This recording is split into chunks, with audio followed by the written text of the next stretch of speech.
Hello everyone, कैसे आप लोग। उम्मीद करते हैं आप सब अच्छे होंगे। आज की क्लास में हम करने वाले हैं क्लास 10th मैथ्स का चैप्टर नंबर 15 प्रोबेबिलिटी। ठीक है, चलिए स्टार्ट करते हैं। सबसे पहले इंट्रोडक्शन से। आपने क्लास 9 में एक्सपेरिमेंटल प्रोबेबिलिटी, जिसको एम्पिरिकल प्रोबेबिलिटी भी बोलते हैं, इसके बारे में पढ़ा होगा। और नहीं भी पढ़ा है या फिर भूल गए हैं तो कोई टेंशन का बात नहीं है, अभी हम लोग इसको फिर से देखने वाले हैं। ठीक है, सबसे पहले यहाँ पे जो एक्सपेरिमेंटल प्रोबेबिलिटी है, एक्सपेरिमेंट वर्ड का मतलब समझते हैं। एक्सपेरिमेंट का मतलब होता है कोई भी ऐसा काम जिसका कुछ आउटकम निकले, जिसका कुछ रिजल्ट निकले, तो उस काम को एक्सपेरिमेंट बोलेंगे। फॉर एग्जांपल, आप टॉसिंग अ कॉइन, सिक्के उछाल रहे हैं, तो ये एक एक्सपेरिमेंट कहलाएगा, क्योंकि सिक्के उछालने के बाद आपको दो रिजल्ट मिल सकता है, बोल सकते हैं दो आउटकम मिल सकता है, हेड या फिर टेल। रोलिंग अ डाई, आप एक डाई फेंक रहे हैं, तो क्या तो 1 2 3 4 5 6 इसमें से कोई आउटकम आ सकता है। ठीक है, तो रोलिंग अ डाई भी क्या हो गया, एक एक्सपेरिमेंट हो गया। फिर उसी तरीके से drawing a card from a pack, ठीक है, आप एक कार्ड निकाल रहे हैं, तो ये भी एक एक्सपेरिमेंट होगा। समझे कि नहीं। तो ऐसा काम जिसका कोई आउटकम हो, उस काम को एक्सपेरिमेंट बोलेंगे। इतना समझे। फिर इसी से मिलता जुलता एक वर्ड है ट्रायल। ट्रायल का मतलब क्या होता है, ये भी एक एक्शन है जिसमें कुछ आउटकम्स मिलता है। तो डिफरेंस क्या है ट्रायल और एक्सपेरिमेंट में, तो यहाँ पे देखिए, आप इस लाइन पे फोकस कीजिए। टॉसिंग अ कॉइन 1000 टाइम्स, अगर आप एक सिक्के को 1000 बार उछाल रहे हैं, तो इस पूरे चीज़ को क्या बोलेंगे हम लोग, एक्सपेरिमेंट बोलेंगे। ठीक है, और सिक्के को एक बार उछालने को क्या बोलेंगे हम लोग, ट्रायल बोलेंगे। ठीक है, तो यहाँ पे नंबर ऑफ ट्रायल्स बता सकते हैं कितना होगा, तो नंबर ऑफ ट्रायल्स आप बोलेंगे 1000 टाइम्स, 1000 हो जाएगा नंबर ऑफ ट्रायल। समझे कि नहीं। तो ट्रायल और एक्सपेरिमेंट में डिफरेंस समझ गए आप। चलिए आप समझते हैं एक्सपेरिमेंटल प्रोबेबिलिटी, या फिर जिसको एम्पिरिकल प्रोबेबिलिटी भी बोलते हैं, इसका मतलब क्या होता है। इसमें हम लोग प्रोबेबिलिटी निकालते हैं किसी भी इवेंट का based on the result of actual experiment. आप एक एक्सपेरिमेंट परफॉर्म करते हैं और उस एक्सपेरिमेंट में जो भी आपको रिजल्ट मिलता है, जो भी आउटकम मिलता है, उसके बेसिस पे आप प्रोबेबिलिटी निकालते हैं। तो ये जो आप प्रोबेबिलिटी निकाले हैं, इसी को बोलते हैं एक्सपेरिमेंटल प्रोबेबिलिटी। समझ में नहीं आया, चलिए एग्जांपल से समझते हैं। मान लीजिए आप एक सिक्के को 1000 टाइम्स उछाल रहे हैं। ठीक है, आपने एक्सपेरिमेंट किया, आपने एक्चुअल एक्सपेरिमेंट परफॉर्म किया यहाँ पे। ठीक है, फिर अब 1000 बार सिक्का उछाले हैं, तो मान लीजिए आपको हेड मिला 455 बार और टेल मिला 545 बार। ठीक है, ये आपको आउटकम्स मिला है। ये हो गया एक्चुअल एक्सपेरिमेंट का रिजल्ट। ठीक है, अब इस रिजल्ट के बेसिस पे आप क्या कर रहे हैं, प्रोबेबिलिटी निकाल रहे हैं। अब यहाँ पे आपसे कोई पूछे कि बताइए हेड आने का एक्सपेरिमेंटल प्रोबेबिलिटी क्या है, तो आपने क्लास 9 में एक्सपेरिमेंटल प्रोबेबिलिटी का फॉर्मूला पढ़ा है, वो ये होता है number of trials in which the event happened divided by total number of trials. ठीक है, तो यहाँ पे हमें एम्पिरिकल प्रोबेबिलिटी निकालना है हेड का, तो कैसे निकालेंगे, ऐसे कितने ट्रायल है जिसमें वो इवेंट हुआ है, जिसमें हेड आया है, तो आप बोलेंगे 455, तो यहाँ पे लिखेंगे। और ऐसे कितने, ऐसे टोटल नंबर ऑफ ट्रायल्स कितने हैं, तो आप बोलेंगे 1000 बार ट्रायल किया गया है, तो नीचे में 1000 डाल देंगे और इसको डिवाइड करेंगे तो इतना आ जाएगा। ठीक है, डिवाइड करना तो सिंपल है, 1000 से डिवाइड करना मतलब 3 डिजिट छोड़ के पॉइंट डाल दीजिए।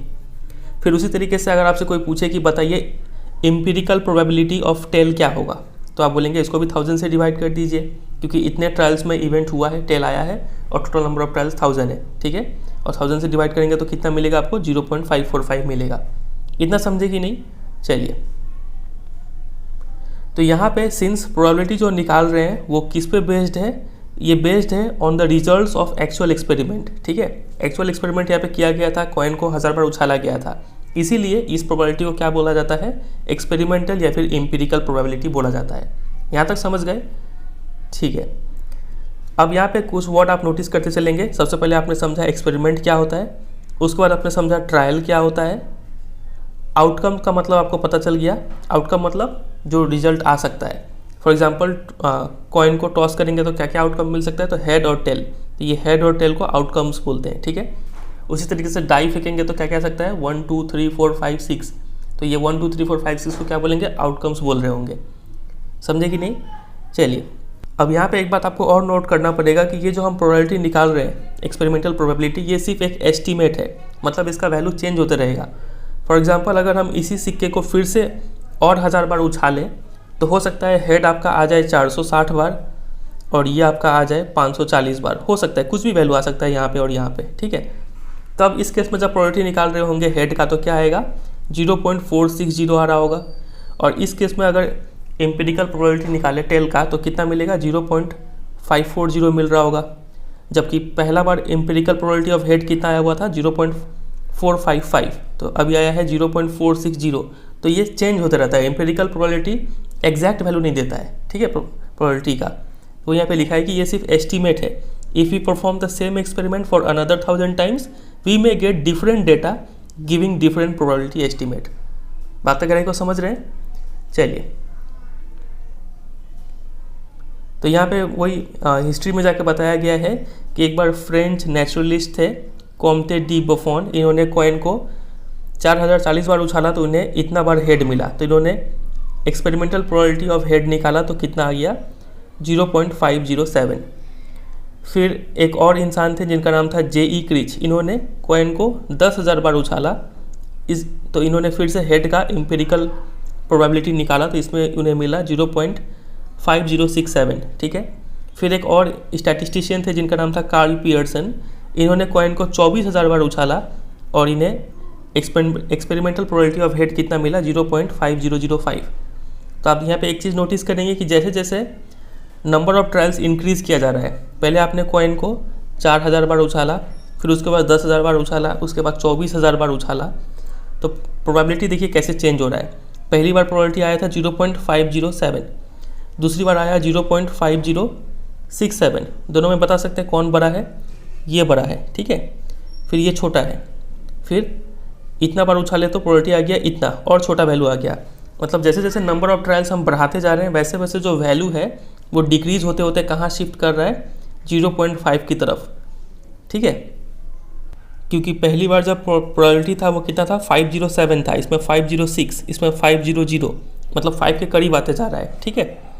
तो यहाँ पे लिखा है कि as the number of tosses increases the experimental probability of head या फिर tail seems to be settling down around the number 0.5 या फिर हाफ, ठीक है। प्रोबेबिलिटी घटते घटते 0.5 के करीब आ रहा है, ठीक है, जैसे जैसे हम नंबर ऑफ ट्रायल्स इंक्रीज कर रहे हैं। तो इसी 0.5 या फिर हाफ को हम लोग क्या बोलते हैं? Theoretical probability of getting head या फिर गेटिंग टेल बोला जाता है। बातें करेंगे यहाँ पे समझिएगा। तो इस चैप्टर में हमें इसी टाइप के प्रोबेबिलिटी के बारे में पढ़ना है। क्या इसका नाम है? थियोरेटिकल प्रोबेबिलिटी, या फिर इसको क्लासिकल प्रोबेबिलिटी भी बोलते हैं, ठीक है। मतलब यहाँ पे हम एक्सपेरिमेंट वगैरह परफॉर्म नहीं करेंगे, एग्जैक्ट प्रोबेबिलिटी निकालने की कोशिश करेंगे। अभी तक हमने जो भी पढ़ा वो तो सिर्फ ये था कि हमने क्लास 9 में क्या पढ़ रखा है, ठीक है। क्लास 10 में हमें क्या पढ़ना है? Theoretical probability. 9 में आपने पढ़ा था एक्सपेरिमेंटल प्रोबेबिलिटी, ठीक है। चलिए देखते हैं क्या होता है ये प्रोबेबिलिटी और थियोरेटिकल अप्रोच। सबसे पहले आप यहाँ पे एक फ्रेज समझेंगे जिसको बोला जाता है एट रैंडम। इसका क्या मतलब है? तो इसको हम एक एग्जाम्पल से समझते हैं। हमें पता है कि टॉसिंग अ कॉइन क्या है? एक एक्सपेरिमेंट है। तो यहाँ पे अगर आपसे कोई बोले कि एक रैंडम टॉस कीजिए, तो रैंडम टॉस करने का मतलब क्या है कि हम लोग उस कॉइन को फ्रीली फॉल करने के लिए अलाउ कर रहे हैं विदाउट एनी बायस या फिर इंटरफेरेंस। हम अपना तरीके से कोई भी ऐसा छेड़छाड़ नहीं कर रहे हैं जिससे कि वो कॉइन हेड की तरफ ज़्यादा झुकाव हो या फिर टेल की तरफ ज़्यादा झुकाव हो, ठीक है। मतलब रिजल्ट जो है वो कम्प्लीटली अननोन हो, कुछ भी आ सकता है। तो ऐसा को बोलते हैं रैंडम टॉस। बातें करेंगे को समझिएगा, ठीक है। फिर उसी तरीके से कभी कभी सवालों में कॉइन को बोला जाता है फेयर कॉइन। फेयर कॉइन का मतलब ऐसा कॉइन होता है जो सिमेट्रिकल हो, एक तरफ से ज़्यादा भार दे देना कि ताकि हेड आ जाए या फिर टेल आ जाए, ठीक है, ऐसा कुछ छेड़छाड़ ना करना, उसको बोला जाता है फेयर कॉइन। इसको अनबाइस्ड प्रॉपर्टी भी बोला जाता है, ठीक है। तो ये सब आप ध्यान रखिएगा, फेयर हो या फिर अनबाइस्ड हो, रैंडम हो, इसका मतलब है कि आप अपना तरीके से कोई भी ऐसा कंडीशन, कोई भी ऐसा फेवरेबल कंडीशन प्रोवाइड नहीं कर रहे हैं जिससे कि रिजल्ट आपके फेवर में आ जाए, ठीक है। चलिए, तो यहाँ पे हम लोग बोलते हैं कि जब सिक्का जब उछाला जाता है तो दो आउटकम है, हमें पता है, एक आ सकता है हेड या फिर दूसरा आ सकता है टेल। तो यहाँ पे हेड आने का उतना ही चांसेस है जितना कि टेल आने का चांस है, ठीक है। तो इसको इंग्लिश में कैसे बोलेंगे? Outcomes is as likely to occur as the other. Head आने का चांस उतना ही है जितना कि टेल आने का, ठीक है। तो we refer to this by saying that the outcomes head and tail are equally likely. अब ये फ्रेज आपको यहाँ पे याद कर लेना है, ठीक है। यहाँ पे जो आउटकम्स है हेड या फिर टेल, सिक्का जब उछालते हैं तो ये दोनों आउटकम्स इक्वली लाइकली है, दोनों में से कोई भी आ सकता है, ठीक है। ये वर्ड हम लोग बार बार यूज़ कर रहे होंगे। फिर उसी तरीके से फॉर एग्जांपल मान लीजिए हम एक डाई को थ्रो कर रहे हैं, तो क्या क्या हमें मिल सकता है? सबसे पहले तो हम ये डाई को मान लेंगे कि ये फेयर डाई है, कुछ भी आ सकता है, ठीक है। तो पॉसिबल आउटकम्स क्या क्या है? क्या तो 1, नहीं तो 2, नहीं तो 3, नहीं तो 4, 5, 6, ये सब आ सकता है। तो यहाँ पे सभी का आने का चांसेस इक्वल है, इसीलिए सबको क्या बोलेंगे? इक्वली लाइकली आउटकम्स है ये सब, ठीक है। अब यहाँ पे एक सवाल खड़ा होता है, क्या सभी एक्सपेरिमेंट का जो आउटकम्स है इक्वली लाइकली होता है कि नहीं होता है? चलिए एक एग्जांपल से समझते हैं। मान लीजिए एक बैग में 4 रेड बॉल रखा हुआ है और एक ब्लू बॉल रखा हुआ है, ठीक है। 4 रेड बॉल है और एक ब्लू बॉल है। आपसे बोला जाए आंख बंद करके कोई एक बॉल उठाइए, तो क्या आप रेड बॉल और ब्लू बॉल उठाने का चांसेस यहाँ पे इक्वल है? नहीं, चूंकि इस बैग में ज़्यादा रेड बॉल रखा हुआ है तो अब हाई चांसेस है कि आप रेड बॉल उठाएंगे, ठीक है। तो यहाँ पे जो आउटकम्स है रेड बॉल उठाना या फिर ब्लू बॉल उठाना, ये इक्वली लाइकली नहीं है, ठीक है। इसीलिए all experiments do not necessarily have equally likely outcomes. ये बात आप समझ गए। चलिए एक मार्क्स में पूछ सकते क्वेश्चन, लेकिन इस चैप्टर में हम लोग जितने भी एक्सपेरिमेंट पढ़ेंगे हम लोग ये मान के चलेंगे कि सभी एक्सपेरिमेंट का जो आउटकम्स है वो इक्वली लाइकली है, ठीक है। चलिए, ये आपने क्लास 9 में एम्पिरिकल या फिर एक्सपेरिमेंटल प्रोबेबिलिटी का डेफिनेशन पढ़ रखा है। Number of trials in which the event happened divide by total number of trials, ठीक है। तो ये जो फॉर्मूला है एम्पिरिकल या फिर एक्सपेरिमेंटल प्रोबेबिलिटी निकालने का, इसको हम लोग जनरली यूज़ नहीं करते हैं, ठीक है। इसका काफ़ी सारा लिमिटेशन है। क्यों? क्योंकि इसको हमें हर बार एक्सपेरिमेंट परफॉर्म करना पड़ेगा, तब उसका हम लोग आउटकम्स लिखेंगे कि कितना बार क्या आया है, तब हम प्रोबेबिलिटी निकाल रहे होते हैं, ठीक है। तो ये ऐसा करना हर बार वेरी एक्सपेंसिव हो सकता है या फिर अनफिजिबल, इम्पॉसिबल भी हो सकता है। यही इसका लिमिटेशन है इस फॉर्मूले का, ठीक है। फॉर एग्जांपल मान लीजिए हमें निकालना है empirical probability of failure of launching a satellite. मान लीजिए आप सैटेलाइट लॉन्च करेंगे, आपको यहाँ पे प्रोबेबिलिटी निकालना है कि उस सैटेलाइट का फेल होने का चांसेस क्या है, ठीक है, कितना है। तो इसके लिए आपको क्या करना पड़ेगा, यहाँ पे एक्सपेरिमेंट परफॉर्म करना पड़ेगा, आपको बार बार सैटेलाइट लॉन्च करना पड़ेगा। फिर आप नोटिस करेंगे क्या तो सैटेलाइट सक्सेसफुल होगा, नहीं तो फेल होगा, तो आप उसका आउटकम नोट करेंगे। तो ये काफ़ी ज़्यादा एक्सपेंसिव हो जाएगा यहाँ पे प्रोबेबिलिटी निकालना, ठीक है। फिर उसी तरीके से मान लीजिए आपको ये चीज़ पता करना है कि भूकंप आने के बाद कोई घर गिरता है कि नहीं, उसका चांस कितना है, ठीक है, गिरने का। तो इसके लिए क्या आप वेट करेंगे कि कब भूकंप आएगा, तब आप नोट करेंगे कि घर गिरा कि नहीं। फिर ऐसे करके 5-6 बार भूकंप आएगा, तब आप एक्सपेरिमेंट किए, ठीक है, तब आप प्रोबेबिलिटी निकालेंगे। तो ये काफ़ी बेवकूफ़ी वाला काम हो जाएगा, ठीक है। इसीलिए हम लोग इस फॉर्मूले को यूज़ नहीं करते हैं। फॉर्मूले को मतलब एक्सपेरिमेंटल या फिर एम्पिरिकल प्रोबेबिलिटी नहीं निकालते हैं। इसके जगह पे हम क्या निकाल रहे होते हैं, थ्योरेटिकल प्रोबेबिलिटी। तो देखिए हम लोग क्या करेंगे कि in experiments where we are prepare to make certain assumptions the repetition of an experiment can be avoided as the assumption help in directly calculating the exact या फिर थ्योरेटिकल प्रोबेबिलिटी। हम लोग क्या करेंगे, एक्सपेरिमेंट में एक चीज़ एज्यूम करके चलेंगे, ठीक है। कुछ एजम्पशन ऐसा करेंगे जिससे कि हमें एक्सपेरिमेंट बार बार ना करना पड़े, और इससे हमें थ्योरेटिकल या फिर जिसको एग्जैक्ट प्रोबेबिलिटी बोलते हैं वो निकाल पाएंगे। वो क्या चीज़ हम एज्यूम करेंगे, वो एजम्पशन होगा इक्वली लाइकली आउटकम्स का। हम ये मान लेंगे कि हम कोई भी जब एक्सपेरिमेंट कर रहे हैं तो जो आउटकम्स है, ठीक है, वो इक्वली लाइकली है। फॉर एग्जांपल जब हम यहाँ पे सैटेलाइट लॉन्च कर रहे हैं तो यहाँ पे इसका 2 ही आउटकम है, क्या तो सैटेलाइट सक्सेसफुली लॉन्च हो जाएगा या फिर अनसक्सेसफुल रहेगा, ठीक है। तो यहाँ पे सक्सेसफुल और अनसक्सेसफुल होने का जो आउटकम है ये दोनों इक्वली लाइकली है, हम ये चीज़ मान के चलते हैं यहाँ पे, ठीक है।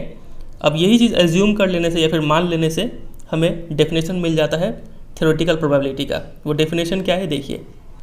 तो थ्योरेटिकल प्रोबेबिलिटी या फिर जिसको क्लासिकल प्रोबेबिलिटी भी बोलते हैं किसी भी इवेंट का, उसको ऐसे डिफाइन किया गया है, PE यानी probability of event E equal to number of outcomes favourable to E divided by number of all possible outcomes of the experiment. अब इस फॉर्मूले को समझते हैं। देखिए सबसे पहले यहाँ पे इवेंट वर्ड समझिए। इवेंट मतलब क्या होता है, कोई भी आउटकम, ठीक है, इतना समझे। सवाल में जिस चीज़ का प्रोबेबिलिटी निकालने बोला जाएगा वही हो जाएगा इवेंट, ठीक है, यहाँ तक। चलिए ये बात हमने समझा। इसके बाद देखिए सबसे पहले आपको सवाल दिखते ही आपको क्या करना है, number of all possible outcomes of the experiment, ये चीज़ को नोट करना है। फॉर एग्जांपल सिक्का उछाला गया, कॉइन को टॉस किया गया, तो वहाँ पे कितने आउटकम्स आ सकते हैं, तो आप बोलेंगे हेड आ सकते हैं या फिर टेल आ सकते हैं। तो ये हेड टेल आ सकते हैं आपके दिमाग में रखना है, ठीक है। आपको यहाँ पे चाहिए नंबर, कितने आउटकम्स है, तो आप बोलेंगे 2। तो number of all possible outcomes कितना हो गया, 2, ठीक है। सबसे पहले आप ये लिख लेंगे किसी भी सवाल में। उसके बाद ये क्या है, number of outcomes favourable to E। मान लीजिए आपसे क्वेश्चन में पूछा गया कि हेड आने का प्रोबेबिलिटी बताओ, ठीक है। तो यहाँ पे किसका प्रोबेबिलिटी पूछा गया है, किस आउटकम का प्रोबेबिलिटी पूछा गया है, तो आप बोलेंगे हेड का। तो यहाँ पे हेड, गेटिंग अ हेड, ये क्या हो गया, इवेंट हो गया, समझे। जिस चीज़ का प्रोबेबिलिटी पूछा जाएगा वही चीज़ क्या हो जाएगा, इवेंट हो जाएगा। तो यहाँ पे number of outcomes favourable to E मतलब कितने, इसमें से कितने आउटकम है जो E यानी हेड का प्रोबेबिलिटी पूछा गया है जो हेड को फेवर कर रहे हैं। तो आप बोलेंगे टोटल में से सिर्फ एक ही है जो हेड है, ठीक है, तो 1 हो गया। तो इस फॉर्मूले में वैल्यू पुट करेंगे, ऊपर वाला का वैल्यू है 1, नीचे वाला का वैल्यू टोटल वाले का 2, तो 1/2 हो गया theoretical probability of getting head. समझे कि नहीं? चलिए, अगर समझ में नहीं भी आए तो टेंशन का बात नहीं है, अभी एग्जाम्पल करेंगे तो और अच्छे से क्लियर हो जाएगा। फिलहाल आप सिर्फ इतना समझ के रखिए कि थ्योरेटिकल या फिर क्लासिकल प्रोबेबिलिटी का डेफिनेशन ये है, और ये डेफिनेशन हम किस बेसिस पे लिखे हैं, इस एजम्पशन के बेसिस पे लिखे हैं कि आउटकम्स जो है वो इक्वली लाइकली है। ठीक है, चलिए, where we assume that the outcomes of the experiment are equally likely. फिर से यहाँ पे ये बात लिखा गया है कि यहाँ पे हम एक चीज़ एज्यूम मान के चल रहे हैं कि जो आउटकम्स है वो इक्वली लाइकली है। ठीक है, और अब से हम थ्योरेटिकल प्रोबेबिलिटी को शॉर्ट में क्या बोल रहे होंगे, सिर्फ प्रोबेबिलिटी बोल रहे होंगे। तो सब आगे चल के जो भी एग्जाम्पल्स या फिर क्वेश्चंस में आपको प्रोबेबिलिटी वर्ड अगर दिख रहा है तो आप समझ जाएंगे वहाँ पे आपको थ्योरेटिकल प्रोबेबिलिटी निकालने के लिए बोला गया है। ठीक है, फिर ये डेफिनेशन जो है प्रोबेबिलिटी का, ये डेफिनेशन किसने दिया है, तो ये डेफिनेशन इन्होंने दिया है, पीरी साइमन लेप्लेस। तो इनका नाम भी आप याद रखेंगे, इसके ऊपर भी क्वेश्चन बन जाता है कि जो थ्योरेटिकल प्रोबेबिलिटी का या फिर क्लासिकल प्रोबेबिलिटी का जो डेफिनेशन है वो किसने दिया है, तो पीरी साइमन लेप्लेस, ये नाम आप याद रखेंगे। और एक इंसान है जिनका नाम आपको याद रखना है, वो है जे कार्डन। ये कौन है, तो ये एक फेमस बुक लिखे हैं, the book on the games of chance. इसके ऊपर भी क्वेश्चन आता है, तो ये इनका नाम आप याद रखेंगे। ठीक है, तो इतना ही हो गया थ्योरी। अभी तक हमने ये सब पढ़ रखा है, अब आते हैं एग्जाम्पल्स पे। तो एग्जाम्पल पे आने से पहले एक बार जल्दी से रिकैप कर लेते हैं कि अभी तक हमने क्या क्या पढ़ रखा है। ठीक है, तो सबसे पहले हमने स्टार्टिंग किया एक्सपेरिमेंटल या फिर एम्पिरिकल प्रोबेबिलिटी से। इसका मतलब हमने समझा क्या होता है, कैसे निकाला जाता है। ठीक है, फिर यहाँ पे 2-4 छोटे छोटे वर्ड हम समझे। एक्सपेरिमेंट का मतलब क्या होता है, ठीक है, फिर ये पूरा एक्सपेरिमेंट हो गया। ट्रायल का मतलब क्या होता है, आउटकम्स का मतलब क्या होता है। ठीक है, ये चीज़ हमने समझा। फिर उसके बाद अभी हमने एक नया वर्ड समझा था, इवेंट। इवेंट का मतलब भी क्या होता है, आउटकम होता है, और सवाल में जिस चीज़ का प्रोबेबिलिटी निकालने के लिए बोला जाए उसी चीज़ को हम लोग इवेंट बोलते हैं। ठीक है, चलिए, फिर हमने ये भी चीज़ देखा कि ये जो एक्सपेरिमेंटल प्रोबेबिलिटी का जो वैल्यू है ये एग्जैक्ट वैल्यू नहीं है, ये सिर्फ एस्टीमेट है। इसका वैल्यू जो है वो चेंज होते रहता है एक्सपेरिमेंट के रिजल्ट्स के बेसिस पे। ठीक है, फॉर एग्जांपल अगर हम इसी एक्सपेरिमेंट में फिर से परफॉर्म करें तो हो सकता है नंबर ऑफ हेड्स 500 बार आ जाए या फिर 490 बार आ जाए, नंबर ऑफ टेल्स चेंज हो जाएगा। ठीक है, तो इस हिसाब से प्रोबेबिलिटी का जो वैल्यू है वो भी चेंज हमें देखने को मिलेगा। ठीक है, तो एम्पिरिकल प्रोबेबिलिटी कभी भी एग्जैक्ट नहीं होता, ये सिर्फ एस्टीमेट प्रोवाइड करता है। ठीक है, फिर हमने आगे समझा कि जैसे जैसे हम नंबर ऑफ ट्रायल्स बढ़ाते जा रहे हैं वैसे वैसे जो वैल्यू है वो 0.5 की तरफ शिफ्ट करते जा रहा है। ठीक है, तो यही 0.5 को हमने किस चीज़ का नाम दिया, थ्योरेटिकल प्रोबेबिलिटी का नाम दिया। ठीक है, और इस चैप्टर में हमें मतलब क्लास 10 में हमें थ्योरेटिकल प्रोबेबिलिटी के बारे में पढ़ना है, एम्पिरिकल आपने क्लास 9 में पढ़ रखा है। फिर हमने समझा एट रैंडम वर्ड का मतलब क्या होता है, और फिर इक्वली लाइकली आउटकम्स का मतलब क्या होता है। ठीक है, फिर हमने ये भी समझा कि जो भी एक्सपेरिमेंट है वो ज़रूरी नहीं कि वहाँ पे आउटकम्स इक्वली लाइकली हो, लेकिन इस चैप्टर के लिए यानी क्लास 10 के लिए हम ये मान के चल रहे हैं कि जो भी एक्सपेरिमेंट यहाँ पे मेंशन किया जाएगा उन सब का जो आउटकम्स है वो इक्वली लाइकली होगा। ठीक है, फिर हमने एम्पिरिकल प्रोबेबिलिटी का डेफिनेशन एक बार फिर से देखा यहाँ पे, और हमने देखा कि इसका लिमिटेशन क्या है। कई बार ये काफ़ी एक्सपेंसिव हो जाता है इस तरीके से प्रोबेबिलिटी निकालना, क्योंकि वो एक्सपेरिमेंट हम बार बार परफॉर्म नहीं कर सकते हैं। कई बार तो ये अनफिजिबल या फिर इम्पॉसिबल हो जाता है इस टाइप का प्रोबेबिलिटी निकाल पाना। ठीक है, तो यही सब लिमिटेशन और बुराई को देखते हुए हम किसकी तरफ शिफ्ट कर गए, थ्योरेटिकल प्रोबेबिलिटी की तरफ शिफ्ट कर गए। ये प्रोबेबिलिटी निकालने का जो बेसिस है वो क्या है, हम लोग ये एज्यूम करके चल रहे हैं कि जो आउटकम्स है वो इक्वली लाइकली है। ठीक है, तो इस रीज़न का वजह से हमें बार बार एक्सपेरिमेंट परफॉर्म नहीं करना पड़ रहा है और हम प्रोबेबिलिटी भी एग्जैक्ट निकाल पा रहे हैं। ठीक है, हमें यहाँ पे एग्जैक्ट प्रोबेबिलिटी मिल रहा है। फार्मूला क्या है, ये फार्मूला है, फार्मूले को हमने अच्छे से समझ लिया। आउटकम्स फेवरेबल का मतलब क्या होता है, टोटल पॉसिबल आउटकम्स क्या होता है। फिर ये डेफिनेशन दिया किसने, तो पेरी साइमन लेप्लेस ने दिया था, और एक फेमस बुक है the book on games of chance, इसको जे कार्डन ने लिखा था। इतना थ्योरी अभी तक हम पढ़ रखे हैं। अब आएंगे हम लोग एग्जाम्पल में।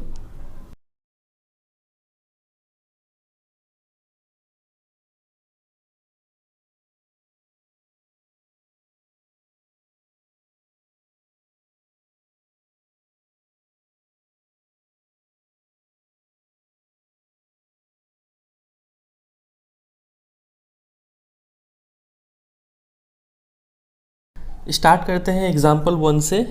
एग्जाम्पल में लिखा हुआ है कि find the probability of getting a head when a coin is tossed once, also find the probability of getting a tail. तो जब भी आपको प्रोबेबिलिटी का क्वेश्चन मिलेगा तो आप कैसे सोचेंगे वो देखिए। सबसे पहले यहाँ पे प्रोबेबिलिटी लिखा है, मतलब आपको यहाँ पे थियोरेटिकल प्रोबेबिलिटी निकालना है, ठीक है, ये पहला बात। दूसरा बात, आप यहाँ पे एक्सपेरिमेंट पहचाने, मतलब कौन सा काम किया गया है। तो यहाँ पे काम क्या है, टॉसिंग अ कॉइन, ठीक है, ये हो गया एक्सपेरिमेंट, ठीक है। अब जो काम किया गया है या फिर जो एक्सपेरिमेंट किया गया है, उस एक्सपेरिमेंट का क्या क्या रिजल्ट या फिर क्या क्या आउटकम आ सकता है वो सोचिए। तो यहाँ पे जब कॉइन को उछालेंगे तो क्या क्या आउटकम निकल सकता है, क्या तो हेड आएगा, नहीं तो टेल आएगा, ठीक है। तो ये हो गया आउटकम्स। तो अगर हम आपसे यहाँ पे पूछे कि बताइए number of all possible outcomes कितना है, तो आप बोलेंगे 2 होगा, ठीक है, हेड और टेल, समझे। तो आप सबसे पहला लाइन इस सवाल का सॉल्यूशन करते वक्त ये लिखेंगे कि number of all possible outcomes, ठीक है, ये कितना दिया हुआ है, ये लाइन यहाँ पे लिखेंगे इक्वल टू 2, इतना कर लेंगे। उसके बाद आप क्या करेंगे, आपको किसका प्रोबेबिलिटी निकालना है। देखिए यहाँ पे बोला है कि find the probability of getting a head.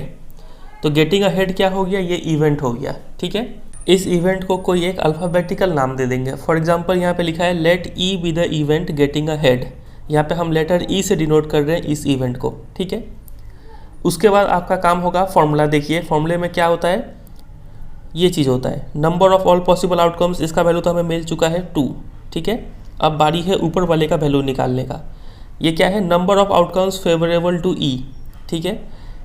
अब देखिए इसका आउटकम्स क्या टोटल आउटकम्स क्या था, हेड और टेल। तो इन टोटल आउटकम में से ऐसे कितने आउटकम हैं जो ई को फेवर करते हैं, ई यानी हेड को फेवर करते हैं। तो आप बोलेंगे टोटल आउटकम्स में से एक ही हेड है, यानी नंबर ऑफ आउटकम्स कितना हो जाएगा, 1 हो जाएगा, ठीक है। तो आप इवेंट का नाम देने के बाद अगले लाइन में क्या लिखेंगे, number of outcomes favourable to E equal to 1, ठीक है। इतना करने के बाद आप ये लिखेंगे probability equal to probability of event E equal to probability of getting head equal to formula लिख रहे हैं यहाँ पे, और उसके बाद वैल्यू पुट कर देंगे। इसका वैल्यू ऊपर हमने लिख रखा है 1, इसका वैल्यू अभी आया 2, ठीक है। तो 1/2 आ गया हेड का प्रोबेबिलिटी। उसी तरीके से आपको पता करना है find the probability of getting a tail. तो ये एक इवेंट हो गया, जिस चीज़ का प्रोबेबिलिटी फाइंड करना है वो इवेंट हो गया, ठीक है। तो इस इवेंट को भी एक नाम देना पड़ेगा। तो मान लेते हैं इसको हम एफ नाम दे रहे हैं, ठीक है। फिर number of outcomes favourable to F क्या हो जाएगा, यहाँ पे टोटल आउटकम्स क्या था, हेड नहीं तो टेल। तो इस टोटल आउटकम में से ऐसे कितने आउटकम है जो एफ को फेवर कर रहे हैं, एफ यानी टेल को फेवर कर रहे हैं। तो आप बोलेंगे एक ही टेल है, तो फेवरेबल टू एफ कितना हो जाएगा, 1 हो जाएगा इसका वैल्यू, ठीक है। तो प्रोबेबिलिटी ऑफ एफ यानी प्रोबेबिलिटी ऑफ टेल कितना आ गया, 1, और नीचे तो टोटल आउटकम्स कितना है, 2। तो 1/2 ये भी हो गया। समझ में आ रहा है। एक थोड़ा सा पेशेंस रखिएगा, एक एग्जांपल और करेंगे तो ये इससे क्लियर हो जाएगा, ठीक है। एग्जांपल 2 में बोला गया है कि अ bag contains a red ball, a blue ball and a yellow ball, all the balls being of the same size. तो एक बैग में ये 3 टाइप के बॉल हैं और सभी सेम साइज के हैं, ठीक है। इससे क्या इंश्योर हो गया, इससे इंश्योर हो गया कि जो आउटकम्स होंगे वो इक्वली लाइकली होंगे, ठीक है। फिर Kritika takes out a ball from the bag without looking into it. तो कृतिका क्या करती है, उस बैग से बिना देखे कोई एक बॉल निकालती है। तो what is the probability that she takes out the yellow ball, number 2 red ball और नंबर 3 ब्लू बॉल। सवाल समझ में आया। अब सबसे पहले आप यहाँ पे ढूंढिए कि यहाँ पे एक्सपेरिमेंट क्या है, कौन सा काम किया गया है। तो बैग से बॉल निकालना यही एक काम है, ठीक है। तो एक्सपेरिमेंट ये हो गया। एक्सपेरिमेंट पहचानने के बाद हम आपको क्या बोले थे कि आपको क्या करना है, आप सोचिए कि आउटकम्स क्या क्या निकल सकता है, इस काम का नतीजा रिजल्ट क्या क्या निकल सकता है। तो हम बैग से कोई एक बॉल निकाल रहे हैं, तो बॉल क्या कौन सा निकल सकता है, उस बैग में यही 3 टाइप के बॉल है, तो यही तीनों में से कोई एक बॉल निकलेगा, ठीक है। तो आउटकम्स क्या क्या हो सकते हैं, क्या तो रेड बॉल निकल सकता है, नहीं तो ब्लू बॉल निकल सकता है, और नहीं तो येलो बॉल निकल सकता है, ठीक है। अगर हम आपसे पूछे कि बताइए number of all possible outcomes कितने हैं, तो आप बोलेंगे 1 2 3 आउटकम्स यहाँ पे है, ठीक है। तो इस फॉर्मूले में जो डिनोमिनेटर में था इसका वैल्यू हमें यहाँ पे मिल रहा है 3। इतना समझे कि नहीं समझे। चलिए उसके बाद किसका प्रोबेबिलिटी निकालना है आपको, taking out a yellow ball, इसका प्रोबेबिलिटी निकालना है। तो इसको हम क्या करेंगे, ये तो पता चल गया ये इवेंट है, तो इसको कोई एक नाम दे देंगे। तो लेट हम इस इवेंट को कुछ भी अल्फ़ाबेटिकल नाम दे सकते हैं। यहाँ पे येलो है तो हम इसको वाई नाम दे देते हैं इस इवेंट का, ठीक है। तो ऊपर में फॉर्मूला में क्या लिख रहे होंगे हम, number of outcomes favourable to Y, ठीक है। तो टोटल आउटकम्स क्या थे, क्या तो रेड बॉल निकलेगा, नहीं तो ब्लू बॉल निकलेगा, नहीं तो येलो बॉल निकलेगा। इस टोटल आउटकम में से ऐसे कितने आउटकम हैं जो इवेंट वाई को फेवर कर रहे हैं। तो इस टोटल आउटकम्स में से सिर्फ एक ही है येलो बॉल, तो number of outcomes favourable to Y क्या हो जाएगा, 1 हो जाएगा। ठीक है, तो इसका प्रोबेबिलिटी जब निकाल रहे होंगे, probability of getting a yellow ball equal to, यहाँ पे फॉर्मूला लिखेंगे number of all possible outcomes, और ऊपर में लिख रहे होंगे number of outcomes favourable to Y. ठीक है, equal to number of total outcomes कितना है, यहाँ पे 3 आएगा, और फेवरेबल टू वाई, इस 3 में से ऐसे कितने हैं जो वाई को फेवर कर रहे हैं, यानी येलो बॉल है, तो एक ही है येलो बॉल, तो 1/3 आएगा इसका आंसर। ठीक है, उसी तरीके से रेड बॉल का निकाल रहे होंगे, इसको इवेंट आर नाम दे देंगे, इसको इवेंट बी नाम दे देंगे। तो प्रोबेबिलिटी ऑफ आर अगर निकालना चाहे तो क्या होगा, टोटल नंबर ऑफ आउटकम्स तो 3 ही है, और इस 3 में से ऐसे कितने हैं जो आर को फेवर कर रहे हैं, तो आप बोलेंगे एक ही रेड बॉल है। ठीक है, उसी तरीके से प्रोबेबिलिटी ऑफ ब्लू बॉल निकालेंगे तो क्या आ जाएगा, 3 और ऊपर में 1। समझे कि नहीं? तो देखिए, सबसे पहले तो इस इवेंट का नाम किया गया है। ठीक है, ball taken out is yellow, इस इवेंट को वाई से डिनोट कर रहे हैं। Ball taken out is blue, इसको कैपिटल लेटर बी से डिनोट कर रहे हैं, और ball taken out is red, इसको कैपिटल लेटर आर से डिनोट कर रहे हैं। ठीक है, नंबर ऑफ पॉसिबल आउटकम्स कितना है, 3 है, आपको समझा दिए हैं। इसके बाद number of outcomes favourable to Y, Y को कितने फेवर कर रहे हैं, तो 1, एक ही येलो बॉल था, तो probability of Y 1/3। Similarly probability of red 1/3, probability of blue 1/3। ठीक है, चलिए अब यहाँ पे एक रिमार्क दिया हुआ है, एक एग्जांपल और समझेंगे, उसके बाद इस रिमार्क पे वापस आएंगे। ठीक है, एग्जांपल 3 देखते हैं पहले। Suppose we throw a die once, एक बार डाई को फेंक रहे हैं, तो what is the probability of getting a number greater than 4, और नंबर 2 में पूछा गया है what is the probability of getting a number less than और इक्वल टू 4। ठीक है, सबसे पहले आप पहचानिए एक्सपेरिमेंट क्या है, काम क्या किया जा रहा है यहाँ पे, तो डाई को थ्रो करना ही एक काम है यहाँ पे, तो ये एक्सपेरिमेंट हो गया। डाई को फेंकेंगे तो क्या क्या आउटकम आ सकता है, तो आप बोलेंगे 1 आ सकता है, नहीं तो 2 आ सकता है, नहीं तो 3, नहीं तो 4, नहीं तो 5, नहीं तो 6 आ सकता है, यही हो गए आउटकम्स। तो नंबर ऑफ पॉसिबल आउटकम्स कितने हो गए, तो आप बोलेंगे 6। समझे कि नहीं यहाँ तक? ठीक है, इतना काम कर लेंगे। उसके बाद देखिए क्या चीज़ का प्रोबेबिलिटी आपको फाइंड करना है, getting a number greater than 4, तो यही हो गया मेरा इवेंट, तो इसको कोई भी कैपिटल लेटर से डिनोट कर देंगे। Let E be the event of getting a number greater than 4, ये लाइन लिख लेंगे। इसके बाद क्या करेंगे, number of outcomes favourable to E कैसे निकालेंगे, ऐसे टोटल आउटकम्स क्या था, 1 2 3 4 5 6, इस टोटल आउटकम में से ऐसे कितने आउटकम है जो ई को फेवर कर रहे हैं, ई यानी नंबर ग्रेटर देन 4, तो नंबर ग्रेटर देन 4 कितना है, 5 और 6, यानी 2 ही नंबर ऐसा है जो 4 से बड़ा है, तो number of outcomes favourable to E क्या हो जाएगा, 2 हो जाएगा। समझे? तो प्रोबेबिलिटी ऑफ गेटिंग ई क्या हो जाएगा, नीचे में लिखते हैं टोटल आउटकम्स कितना है, 6 है, और ऊपर में लिख रहे होंगे कितने ई को फेवर कर रहे हैं, तो 2 फेवर कर रहे हैं, कैंसिल आउट करेंगे तो 1/3 आ रहा होगा आंसर। इसके बाद क्वेश्चन नंबर 2 में कहा गया है कि what is the probability of getting a number less than और इक्वल टू 4। ठीक है, तो फिर से उसी तरीके को अपनाएंगे हम लोग, इसको कोई एक नाम देंगे इस इवेंट का। ठीक है, लेट हम इसको एफ से डिनोट करते हैं, let F be the event of getting a number less than और इक्वल टू 4। ठीक है, इसके बाद अब हमें क्या फाइंड आउट करना है, number of outcomes favourable to F. ठीक है, टोटल आउटकम्स क्या थे, 1 2 3 4 5 6, इसमें से f को कितने फेवर करते हैं, f यानी 4 या फिर 4 से छोटा नंबर। ठीक है, तो 4 या फिर 4 से छोटा नंबर कितना है, 1 2 3 4, तो f को फेवर करने वाले 4 आउटकम है यहाँ पे। ठीक है, तो उसी तरीके से यहाँ पे किया गया है, देखिए let f be the event getting a number, पहले इसको नाम दिया गया f से, नंबर ऑफ पॉसिबल आउटकम्स हमें पता है 6 है, आउटकम्स फेवरेबल टू f कितने हैं, 1 2 3 4, तो number of outcomes favourable to f कितने हो गए, 4। ठीक है, तो प्रोबेबिलिटी ऑफ f क्या हो जाएगा, फेवरेबल वाला नंबर बाई टोटल नंबर, और कैंसिल आउट करेंगे 2/3। तो समझ में आ रहा है कि नहीं अच्छे से? चलिए, उम्मीद करते हैं समझ में आ रहा होगा। थोड़ा डिटेल में हम जा रहे हैं, आपको थोड़ा बोरिंग भी लग रहा होगा, लेकिन थोड़ा सा पेशेंस रखिएगा।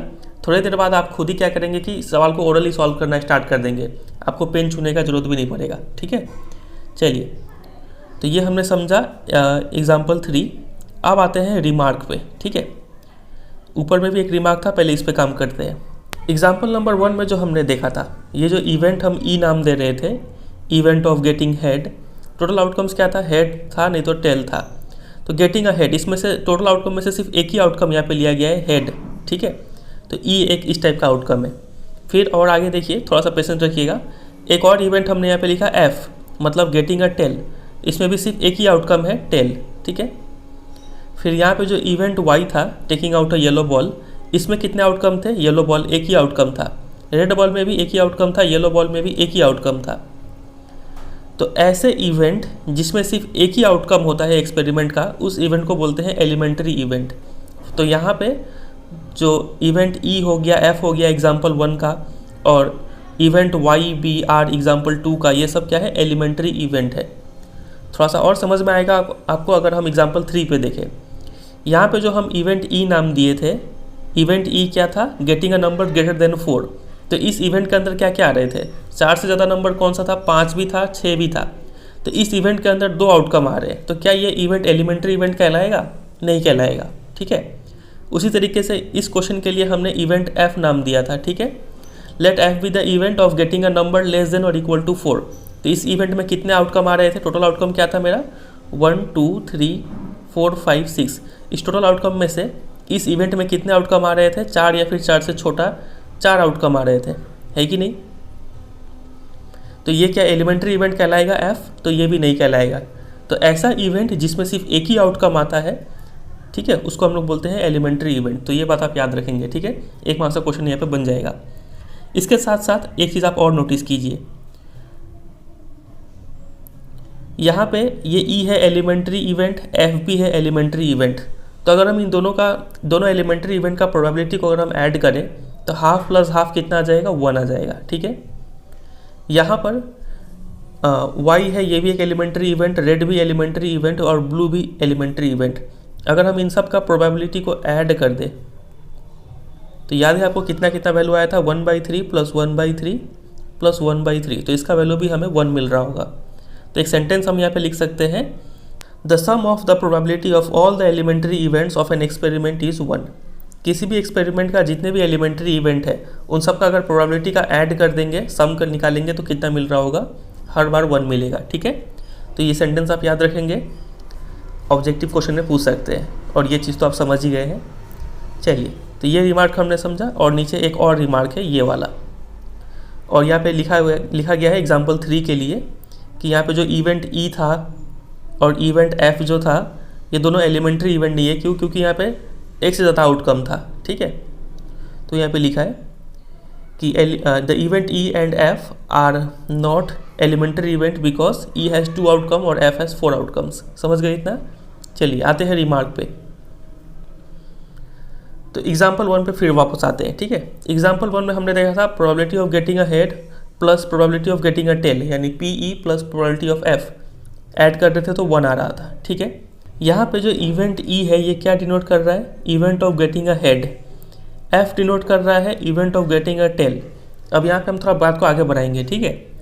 आगे ऐसे बढ़ाएंगे, देखिए ये जो एफ ई जो है यहाँ पे डिनोट कर रहा है गेटिंग अ हेड, तो हम क्या एफ को ऐसा बोल सकते हैं event of not getting a head? Getting a tail मतलब हेड, टेल आना मतलब हेड ना आना, ठीक है। तो event of getting a tail या फिर event of not getting a head, दोनों एक ही चीज़ है, समझ रहे हैं।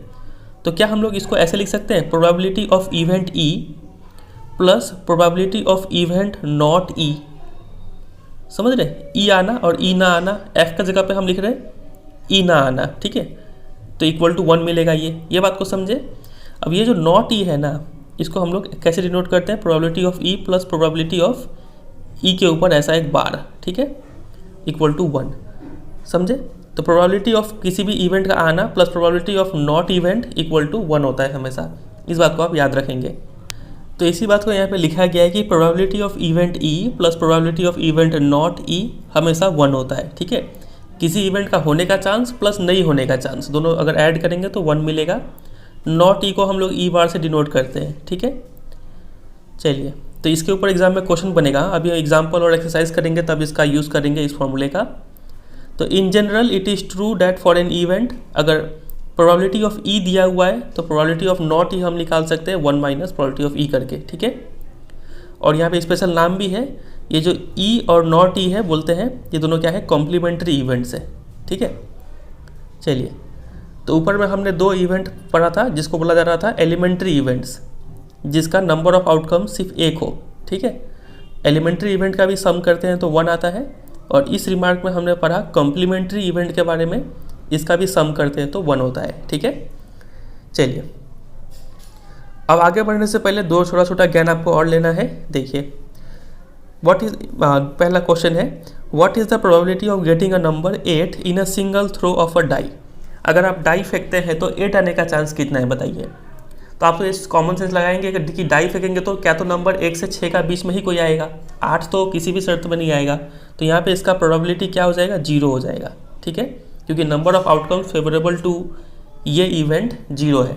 ठीक है, तो इस टाइप का इवेंट जिसका आने का चांस एकदम 0 हो, मतलब प्रोबेबिलिटी 0 हो, उस टाइप के इवेंट को बोलते हैं इम्पॉसिबल इवेंट। ठीक है, वो यहाँ पे लिखा है the probability of an event which is impossible to occur. ऐसा इवेंट जो कभी होगा ही नहीं उसका प्रोबेबिलिटी 0 होता है, और वैसे इवेंट को क्या बोलते हैं, इम्पॉसिबल इवेंट। समझे कि नहीं समझे। चलिए एग्जाम में क्वेश्चन पूछ लेंगे आपसे कि इम्पॉसिबल इवेंट का प्रोबेबिलिटी कितना होता है। ठीक है, तो आपको लिखना होगा 0। फिर अब हम आते हैं दूसरे क्वेश्चन पे। यहाँ पे दूसरा क्वेश्चन था ये रहा, what is the probability of getting a number less than 7 in a single throw of a die. ठीक है, तो देखिए टोटल आउटकम्स क्या है, 1 2 3 4 5 6, ये हो गए टोटल आउटकम्स। और इवेंट यहाँ पे क्या है मेरा, getting a number less than 7। इस इवेंट को मान लीजिए हम ई से डिनोट कर रहे हैं। तो ऐसे कितने आउटकम है, इस टोटल आउटकम में से ऐसे कितने आउटकम है जो ई को फेवर कर रहे हैं, मतलब 7 से छोटा नंबर कितना है इस आउटकम में। तो आप बोलेंगे ये सभी 7 से छोटा नंबर है, मतलब 6 आउटकम ऐसे हैं जो फेवर कर रहे हैं ई को। ठीक है, तो प्रोबेबिलिटी ऑफ ई अगर हम निकालना चाहें, टोटल आउटकम्स कितना है 6, और फेवर कितने कर रहे हैं, 6 ही कर रहे हैं, तो यहाँ पे कितना आ जाएगा, 1 आ जाएगा प्रोबेबिलिटी। ठीक है, आप ऐसे भी सोच सकते हैं, नहीं तो ऐसे सोचिए कि 7 से छोटा नंबर क्या क्या है, 1 2 3 4 5 6। अगर हम डाई फेंकेंगे तो यही 6 में से कोई एक नंबर आएगा, तो यहाँ पे 100% ये श्योर है कि कोई एक नंबर 7 से छोटा ही होगा। तो उसी चीज़ को यहाँ पे कैलकुलेट करके दिखाया गया कि प्रोबेबिलिटी ऑफ इवेंट ई 1 आ गया। तो ऐसा इवेंट जिसका प्रोबेबिलिटी 1 होता है उस टाइप के इवेंट को बोलते हैं श्योर या फिर सर्टेन इवेंट। ठीक है, तो एक बार ये लाइन पढ़ लेते हैं, the probability of an event which is sure या फिर सर्टेन टू ऑकर इज़ 1। ऐसा इवेंट जो होगा ही होगा उसका प्रोबेबिलिटी हमेशा 1 होता है, और इस टाइप के इवेंट को श्योर या फिर सर्टेन इवेंट बोलते हैं। समझे कि नहीं। तो इस बात से हमें समझ में आ रहा है दो चीज़, कि किसी का प्रोबेबिलिटी जो है, किसी भी इवेंट का प्रोबेबिलिटी क्या तो 0 होगा या फिर 0 के इक्वल टू भी हो सकता है, या फिर 1 होगा या फिर 1 से छोटा भी हो सकता है। ठीक है, तो प्रोबेबिलिटी का वैल्यू 0 और 1 के बीच में ही कोई ना कोई होता है। अगर कोई आपसे बोल रहा है कि किसी भी इवेंट का प्रोबेबिलिटी -1 आ रहा है, तो क्या वो सही बोल रहा है कि गलत बोल रहा है, गलत बोल रहा है, क्योंकि प्रोबेबिलिटी कभी नेगेटिव हो ही नहीं सकता है। 0 से छोटा जाएगा नहीं, वो हमेशा 0 से बड़ा होगा, और कभी भी 1 से बड़ा नहीं जाएगा, 1 से छोटा होगा। ठीक है, 1 के इक्वल टू हो सकता है लेकिन 1 से बड़ा नहीं जाएगा। तो ये क्वेश्चन आपका सैम्पल पेपर में दिया गया था, उम्मीद करते हैं आपने देखा भी होगा वो क्वेश्चन को। तो ये लाइन बहुत इंपॉर्टेंट है, इसको आप याद रखेंगे। ठीक है, चलिए अब थोड़ा कार्ड्स के बारे में जान लेते हैं।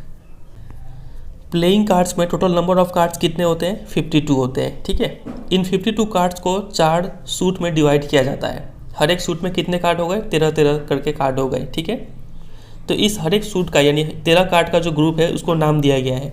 एक को बोला जाता है स्पेड, इसमें 13 कार्ड्स है। फिर दूसरा है हार्ट, इसमें भी 13 कार्ड्स। फिर तीसरा है डायमंड, इसमें भी 13 कार्ड। और चौथा है क्लब, इसमें भी 13 कार्ड। ठीक है, इसको आप याद कर लेंगे। फिर उसके बाद स्पेड और क्लब जो है ये दोनों ब्लैक कलर के होते हैं। तो टोटल ब्लैक कार्ड्स कितने हो गए, तो आप बोलेंगे ये 13 और ये 13, 26 टोटल ब्लैक कार्ड हो गए। और ये जो हार्ट और डायमंड है ये सब रेड कलर के कार्ड होते हैं। तो कोई आपसे अगर पूछता है टोटल रेड कार्ड कितने हैं पूरे कार्ड में, तो आप बोलेंगे टोटल 26 रेड कार्ड होते हैं। ठीक है, और 26 ब्लैक कार्ड होते हैं। इतना समझे। चलिए फिर आगे देखिए, तो ये तो वही लिखा है कि इस क्लब और स्पेड ब्लैक कलर के होते हैं, हार्ट और डायमंड रेड कलर के होते हैं। फिर the cards in each suit are ace, king, queen, jack, और ये 10 से लेकर 2 तक। हमें पता है कि इस स्पेड में, हार्ट में, या फिर डायमंड में, या फिर क्लब में, सब में 13 कार्ड है। ठीक है, तो ये 13 कार्ड कौन से हैं। तो सबसे पहला जो कार्ड होता है उसको हम लोग बोलते हैं एस। ठीक है, इक्का। उसके बाद कार्ड्स होता है 2 3 4 5 6 7 8 9 10। उसके बाद आता है जैक, और उसके बाद क्वीन, और उसके बाद किंग। ठीक है, तो अगर आपसे कोई पूछे कि बताइए स्पेड के अंदर कितने किंग हैं, तो आप बोलेंगे 1 किंग। अगर आपसे कोई पूछे कि बताइए टोटल ब्लैक किंग कितने हैं, तो आप बोलेंगे एक किंग यहाँ पे होगा, एक किंग यहाँ पे होगा, तो टोटल ब्लैक किंग 2 हो गए, ठीक है। उसी तरीके से टोटल रेड किंग कितने हो गए, 2, ठीक है। फिर अगर आपसे कोई पूछे कि बताइए टोटल एस कितना होता है पूरे कार्ड में, इस 52 कार्ड में एस कितने हैं, तो आप बोलेंगे इसमें भी एक एस होगा, इसमें भी एक एस होगा, इसमें भी होगा, इसमें भी होगा, तो टोटल एस कितने हैं, 4 है। समझे कि नहीं। फिर कोई आपसे पूछे कि बताइए ब्लैक क्वीन कितनी होंगी, तो आप बोलेंगे एक क्वीन यहाँ पे, एक क्वीन यहाँ पे, टोटल ब्लैक क्वीन कितना हो गया, 2, ठीक है। ऐसे करके बहुत सारा टाइप से क्वेश्चन बन सकता है, तो आपको अच्छे से इसको समझ के याद कर लेना है, ठीक है। फिर यहाँ पे देखिए ये जो किंग क्वीन और जैक है ना, इसको हम लोग बोलते हैं फेस कार्ड, ठीक है। तो 3 फेस कार्ड होते हैं इसमें, 3 फेस कार्ड इसमें, 3 फेस कार्ड इसमें, 3 फेस कार्ड इसमें, तो टोटल फेस कार्ड कितने होते हैं, टोटल 52 कार्ड्स में से तो 12 कार्ड फेस कार्ड होते हैं, ठीक है। चलिए इसको हम एक डायग्राम से भी समझेंगे। ये देखिए आप यहाँ पे 4 सूट देख पा रहे हैं, ये पहला सूट हो गया, इसको क्या बोलते हैं, स्पेड, ये वाला हार्ट, ये वाला डायमंड और ये वाला क्लब, ठीक है। इसमें आप देख पा रहे हैं पहले वाले को एस बोला जा रहा है, फिर दूसरा, तीसरा, चौथा, पांचवा, 6, 7, 8, 9, 10 यहाँ तक हो गया, ठीक है। इसके बाद क्या आता है, जैक आता है, उसके बाद क्वीन और उसके बाद किंग। यही पैटर्न सब में फॉलो किया गया है, ठीक है। और इन सब में चेहरा बना हुआ है इसलिए इसको फेस कार्ड बोलते हैं। ये भी face card, jack, queen, king, इसको फेस कार्ड बोलते हैं, ठीक है। टोटल फेस कार्ड कितने हैं, 3 3 3 3 कितना हो गया, 12। टोटल ब्लैक फेस कार्ड कितने हैं, तो आप बोलेंगे ये 3 और ये 3, 6 हो गया। उसी तरीके से टोटल रेड फेस कार्ड ये भी 6 हो गया, ठीक है। और अलग अलग टाइप से क्वेश्चन पूछा जा सकता है। आप बताइए कि टोटल 9 वाले कार्ड कितने हैं, तो 9 वाला एक कार्ड यहाँ पे, एक कार्ड यहाँ पे, एक कार्ड यहाँ पे, एक कार्ड यहाँ पे, तो 9 हो गया 4 कार्ड, ठीक है। चलिए तो इसको आप स्क्रीनशॉट ले सकते हैं और याद कर सकते हैं। वापस आते हैं एग्जाम्पल पे। एग्जाम्पल 4 लिखा है कि 1 card is drawn from a well shuffled deck of 52 cards. इस 52 कार्ड में से कोई एक कार्ड निकाला गया, ठीक है। Calculate the probability that the card will be an ace, will not be an ace, ठीक है। तो सबसे पहले आप एक्सपेरिमेंट पहचान लिए, ड्रॉइंग अ कार्ड, ठीक है। कार्ड ड्रॉ कर रहे हैं तो टोटल आउटकम्स क्या है, क्या क्या आप कार्ड उठा सकते हैं, तो टोटल नंबर ऑफ आउटकम्स कितना हो गया, 52 कार्ड है टोटल, ठीक है। तो नंबर ऑफ पॉसिबल आउटकम्स हो गया 52। इसके बाद हमें किस चीज़ का प्रोबेबिलिटी निकालना है, चूजिंग अ कार्ड एस, ठीक है। तो इसको हम इवेंट ई दे देते हैं, let E be the event of taking an ace, ठीक है। उसके बाद देखिए, अब देखिए कि 52 में से ऐसे कितने आउटकम्स है जो ई को फेवर कर रहे हैं, मतलब 52 में से ऐसे कितने हैं जो एस है। तो एस हमने अभी याद किया था, टोटल कितने हैं बताइए, 4। तो प्रोबेबिलिटी क्या हो जाएगा, 52 नीचे टोटल आउटकम्स और उसमें से एस कितने हैं, 4, समझे। तो ये हो जाएगा ई का प्रोबेबिलिटी। दूसरे में पूछा गया है will not be an ace, ace नहीं होने का चांस कितना है, तो ये तो सिंपल सा देखिए, ये इसमें पूछा गया कि एस होने का चांस कितना है, इसमें पूछा गया एस नहीं होने का चांस कितना है, मतलब ये हमें प्रोबेबिलिटी ऑफ नॉट ई निकालने के लिए बोल रहा है। तो इसका फॉर्मूला क्या होता है, 1 माइनस प्रोबेबिलिटी ऑफ ई, अभी हमने देखा था, ठीक है। तो 1 माइनस 4/52, तो 52 माइनस 4 48/52, कैंसिल आउट करेंगे, जो आएगा सो आएगा, ठीक है। एक तरीका तो ये है। इसको निकालने का एक और तरीका है, आप सोचिए कि 52 कार्ड्स में से ऐसे कितने कार्ड है जो एस नहीं है, तो आप बोलेंगे 4 एस है तो बचा हुआ 48 कार्ड एस नहीं है, तो 48 इसको फेवर कर रहे हैं, नहीं एस नहीं है, टोटल हो गया 52। ऐसे भी निकाल सकते हैं, ठीक है। चलिए तो पहले का आंसर देखिए 4/52, यानी कैंसिल आउट करेंगे तो 1/13, और दूसरे का आंसर ये रहा 48/52, कैंसिल आउट कर रहे हैं तो 12/13, तो वो यहाँ पे लिखा है। फिर आगे देखिए रिमार्क यहाँ पे लिखा हुआ है कि ये जो एफ है इसको इवेंट एफ दिया गया था, नॉट एस को, तो ये एफ और कुछ नहीं ई बार है, मतलब नॉट ई है। तो हम लोग पी प्रोबेबिलिटी ऑफ एफ ऐसे भी निकाल सकते थे, प्रोबेबिलिटी ऑफ नॉट ई मतलब 1 माइनस प्रोबेबिलिटी ऑफ ई 12/13, जिस तरीके से हम बताए, ठीक है। चलिए एग्जाम्पल 5 करके दिखाते हैं, डायरेक्ट करेंगे इसको। लिखा गया कि 2 प्लेयर्स है, संगीता और रेशमा, दोनों टेनिस मैच खेलती है।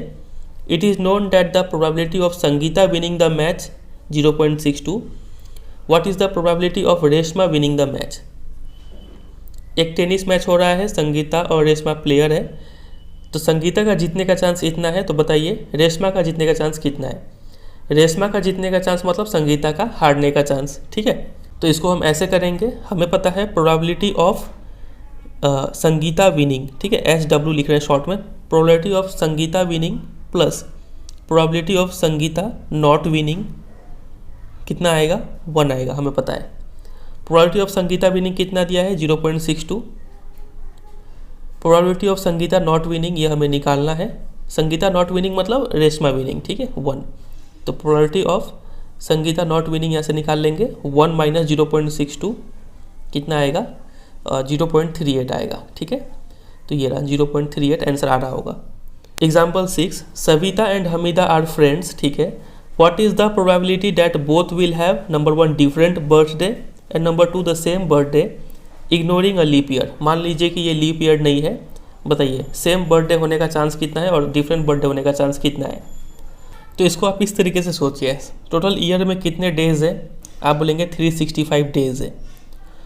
तो सेम बर्थडे जो होगा वो एक ही दिन होगा और डिफरेंट बर्थडे जो होगा वो कितना दिन हो सकता है, 364 डेज अलग अलग बर्थडे हो सकता है, ठीक है। सेम बर्थडे एक ही दिन पड़ सकता है, समझ रहे। तो यहाँ पे अगर प्रोबेबिलिटी निकाला जाए अलग बर्थडे होने का तो वो कितना हो जाएगा, टोटल है 365 डेज, उसमें से 364 इतने डेज है जो फेवर कर रहे हैं अलग अलग दिन प्रोबेबिलिटी होने का, ठीक है। और सेम डे बर्थडे होने का अगर प्रोबेबिलिटी निकाला जाए तो वो कितना हो जाएगा, टोटल है 365 और उसमें से एक ही दिन ऐसा है जो इस इवेंट को फेवर कर रहा है, समझ रहे कि नहीं। तो इस ऐसे हो जाएगा इसका आंसर। तो ये देखिए, आउट ऑफ 2 फ्रेंड्स 1 गर्ल से Savita's birthday can be any day of the year. किसी एक दिन होगा तो Hamida birthday can also be 365 में से किसी एक दिन इसका बर्थडे होगा, ठीक है।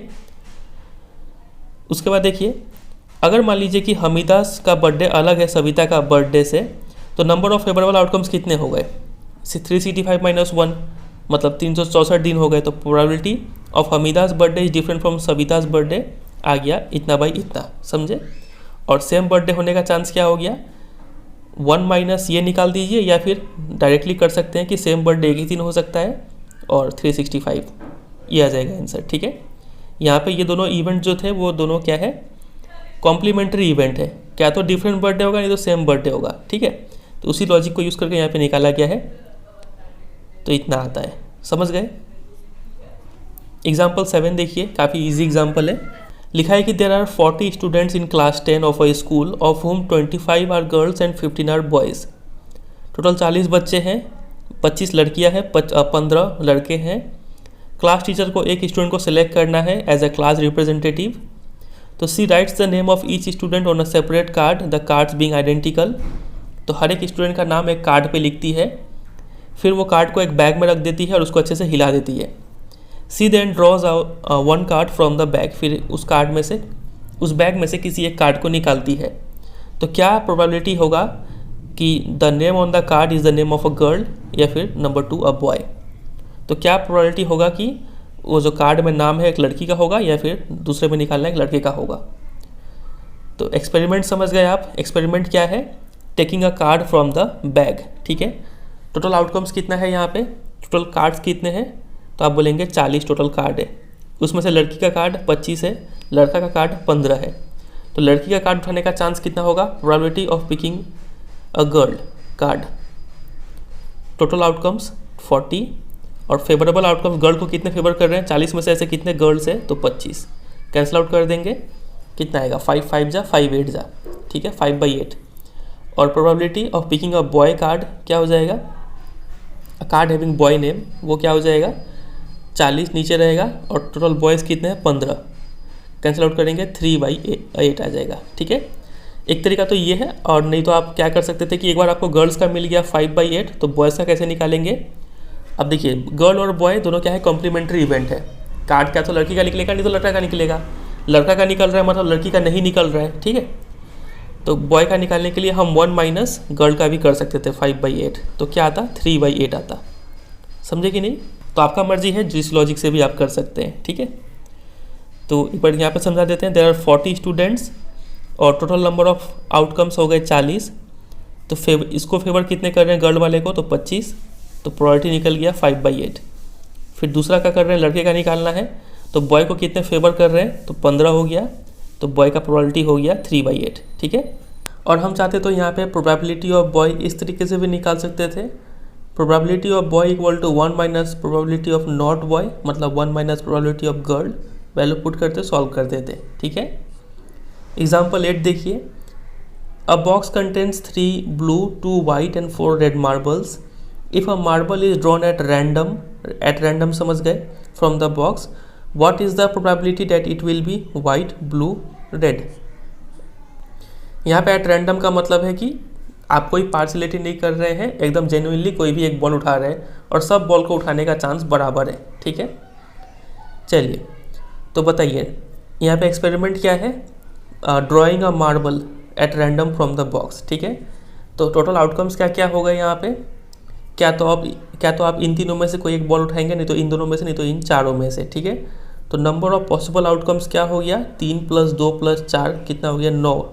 टोटल 9 बॉल में से कोई एक बॉल आप उठाएंगे। ठीक है, फिर यहाँ पे किसका प्रोबेबिलिटी निकालना है, वाइट बॉल का, तो इसको हम नाम देंगे let Y denote the event marble is white, B से डिनोट करेंगे कि मार्बल इज़ ब्लू, और आर से डिनोट करेंगे कि मार्बल इज़ रेड। ठीक है, तो number of outcomes favourable to white, W मतलब वाइट को कितने फेवर कर रहे हैं, तो टोटल आउटकम्स में से इन 9 में से कितने वाइट बॉल है, तो आप बोलेंगे 2, तो number of outcomes favourable to W 2 हो गया। ठीक है, तो प्रोबेबिलिटी ऑफ डब्लू कितना आ रहा है, टोटल है 9 में से 2। ठीक है, फिर प्रोबेबिलिटी ऑफ कोई ब्लू पूछे तो कितना होगा, टोटल है 9, उसमें से ब्लू कितना है 3, तो यहाँ पे हो जाएगा 3, कैंसिल आउट कर देंगे 1/3।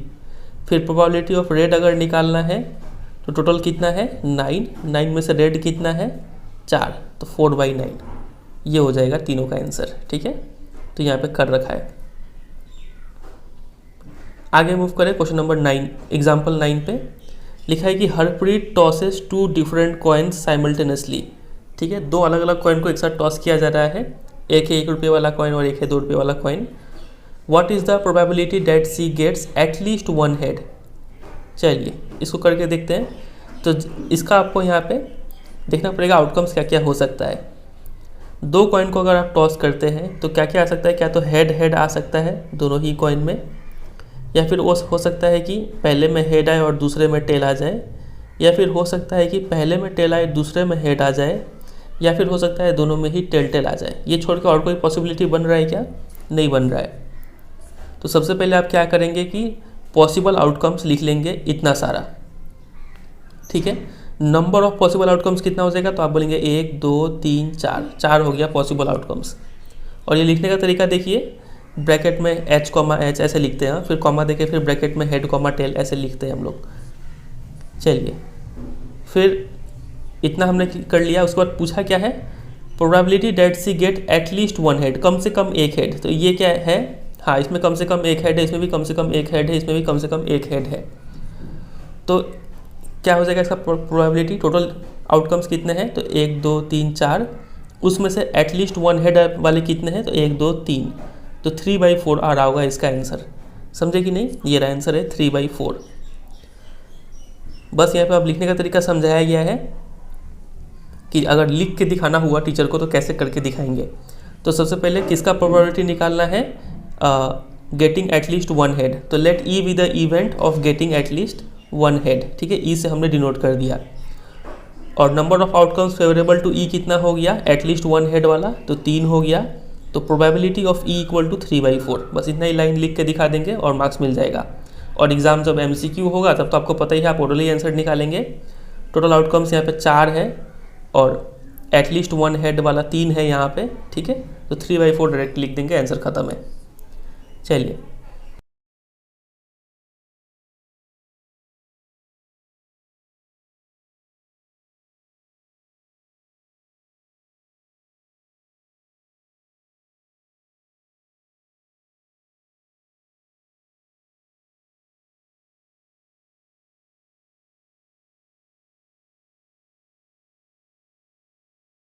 अब हम कुछ ऐसे एक्सपेरिमेंट देखेंगे जिसमें जो नंबर ऑफ आउटकम्स है वो काउंट करना पॉसिबल नहीं होता है। फॉर एग्जांपल मान लीजिए कोई ऐसा एक्सपेरिमेंट है जिसमें हमें कोई 2 नंबर के बीच में कोई नंबर चूज़ करना है। ठीक है, फॉर एग्जांपल मान लीजिए 1 से लेकर 5 के बीच में कोई नंबर चूज़ करना है। तो 1 से लेकर 5 के बीच में तो बहुत सारा नंबर होता है, ठीक है, इनफाइनाइट नंबर होगा। तो यहाँ पे नंबर ऑफ आउटकम्स बहुत ज़्यादा है, तो इस केस में कैसे प्रोबेबिलिटी निकालेंगे वो देखेंगे हम। या फिर कभी कभी ऐसा भी हो सकता है कि मान लीजिए जो आउटकम है वो क्या हो, एक सर्कल के अंदर या फिर रेक्टेंगल के अंदर या फिर किसी भी शेप के अंदर सभी पॉइंट हो। तो यहाँ पे एक सर्कल के अंदर सभी पॉइंट तो हम काउंट नहीं कर सकते हैं, ये भी बहुत सारे हैं, ठीक है। तो तब हम प्रोबेबिलिटी कैसे निकालेंगे वो हम देखेंगे, ठीक है। तो एग्जाम्पल 10, और इसमें स्टार मार्क लगा के लिखा हुआ है not from examination point of view, लेकिन सीबीएसई का कोई ठीक नहीं है, ये सब क्वेश्चन भी आ सकता है आपके एग्जाम में, और ईजी है, ज़रा टफ है नहीं। देखिए लिखा है कि in a musical chair game the person playing the music has been advised to stop playing the music at any time within 2 minutes after she starts playing. एक म्यूजिकल चेयर गेम है, तो उसमें वो person जो music play कर रहा है उसे कहा गया है कि आप 2 मिनट के अंदर कभी भी म्यूज़िक बंद कर देना, ठीक है। तो what is the probability that the music will stop with in the first half minute after starting. तो क्या चांसेस है कि जो म्यूज़िक है वो पहले आधे मिनट में ही बंद हो जाएगा, ठीक है। तो यहाँ पे देखिए उसको बोला गया है कि 2 मिनट के अंदर आप म्यूज़िक बंद करना। इसका मतलब 0 से लेकर 2 मिनट का बीच में, मतलब 0 से लेकर 2 के बीच में जितने भी नंबर्स आते हैं उतने समय पे वो जो म्यूज़िक है वो उसको प्ले करना बंद कर सकता है, ठीक है। तो पॉसिबल आउटकम्स क्या हो गया, ऑल नंबर्स बिटवीन 0 and 2। समझ रहे हैं ना, 1 सेकंड पे भी बंद कर सकता है वो म्यूज़िक, 2 सेकंड पे, 3 सेकंड पे, 3.5 सेकंड पे भी म्यूज़िक बंद कर सकता है, बहुत सारे समय पे म्यूज़िक बंद कर सकता है। तो नंबर ऑफ आउटकम्स बहुत ज़्यादा है यहाँ पे, ठीक है। तो इसको हम क्या करेंगे, एक नंबर लाइन से रिप्रेजेंट करेंगे। तो एक यहाँ पे हम नंबर लाइन बनाते हैं, 0 से लेके 2, ये क्या रिप्रेजेंट कर रहा है, ऑल पॉसिबल आउटकम्स, ठीक है। और हमें फेवरेबल आउटकम कितना चाहिए, फर्स्ट हाफ मिनट में म्यूज़िक बंद हो रहा है, तो मतलब 0 से लेके हाफ, ये हो गया वो आउटकम्स जो फेवर कर रहे हैं इस इवेंट को, ठीक है, इस इवेंट को कि म्यूज़िक पहले हाफ मिनट में बंद हो जाएगा, ठीक है। तो इसी चीज़ को यहाँ पे एक्सप्लेन किया गया है कि let E be the event, कि म्यूज़िक पहले हाफ मिनट में स्टॉप हो जाएगा। तो number of the outcomes favourable to E क्या हो गए, नंबर लाइन में 0 से लेकर हाफ तक जितने भी पॉइंट्स है वो हो गए, ठीक है। और ऑल पॉसिबल आउटकम्स कितना हो जाएगा, 0 से लेकर 2 तक का डिस्टेंस, ठीक है। तो प्रोबेबिलिटी कैसे निकाल देंगे, देखिए probability of event E equal to, नीचे हम लिख रहे हैं total distance in which the outcome can lie, मतलब 0 से लेके 2 का बीच में, ठीक है। तो टोटल डिस्टेंस कितना है, ये 2, तो ये हम लिख दिया 2। फिर distance favourable to event E को कितना डिस्टेंस फेवर कर रहा है, तो हाफ, समझ रहे हैं। इसको सॉल्व करेंगे तो आ जाएगा 1/4। और इसको और भी सिंपल तरीके से समझना है तो ऐसे समझिए, यहाँ से यहाँ तक हो गया टोटल नंबर ऑफ आउटकम्स, और मुझे चाहिए 0 से हाफ मिनट तक का आउटकम, तो बस ये डिस्टेंस कितना है, 2 है, और चाहिए कितना, हाफ। ऐसे भी सिंपल सा सोच के कर सकते हैं, 1/4 आ जाएगा आंसर, ठीक है। चलिए एक और एग्जांपल करते हैं, एग्जांपल 11 इसी टाइप का है।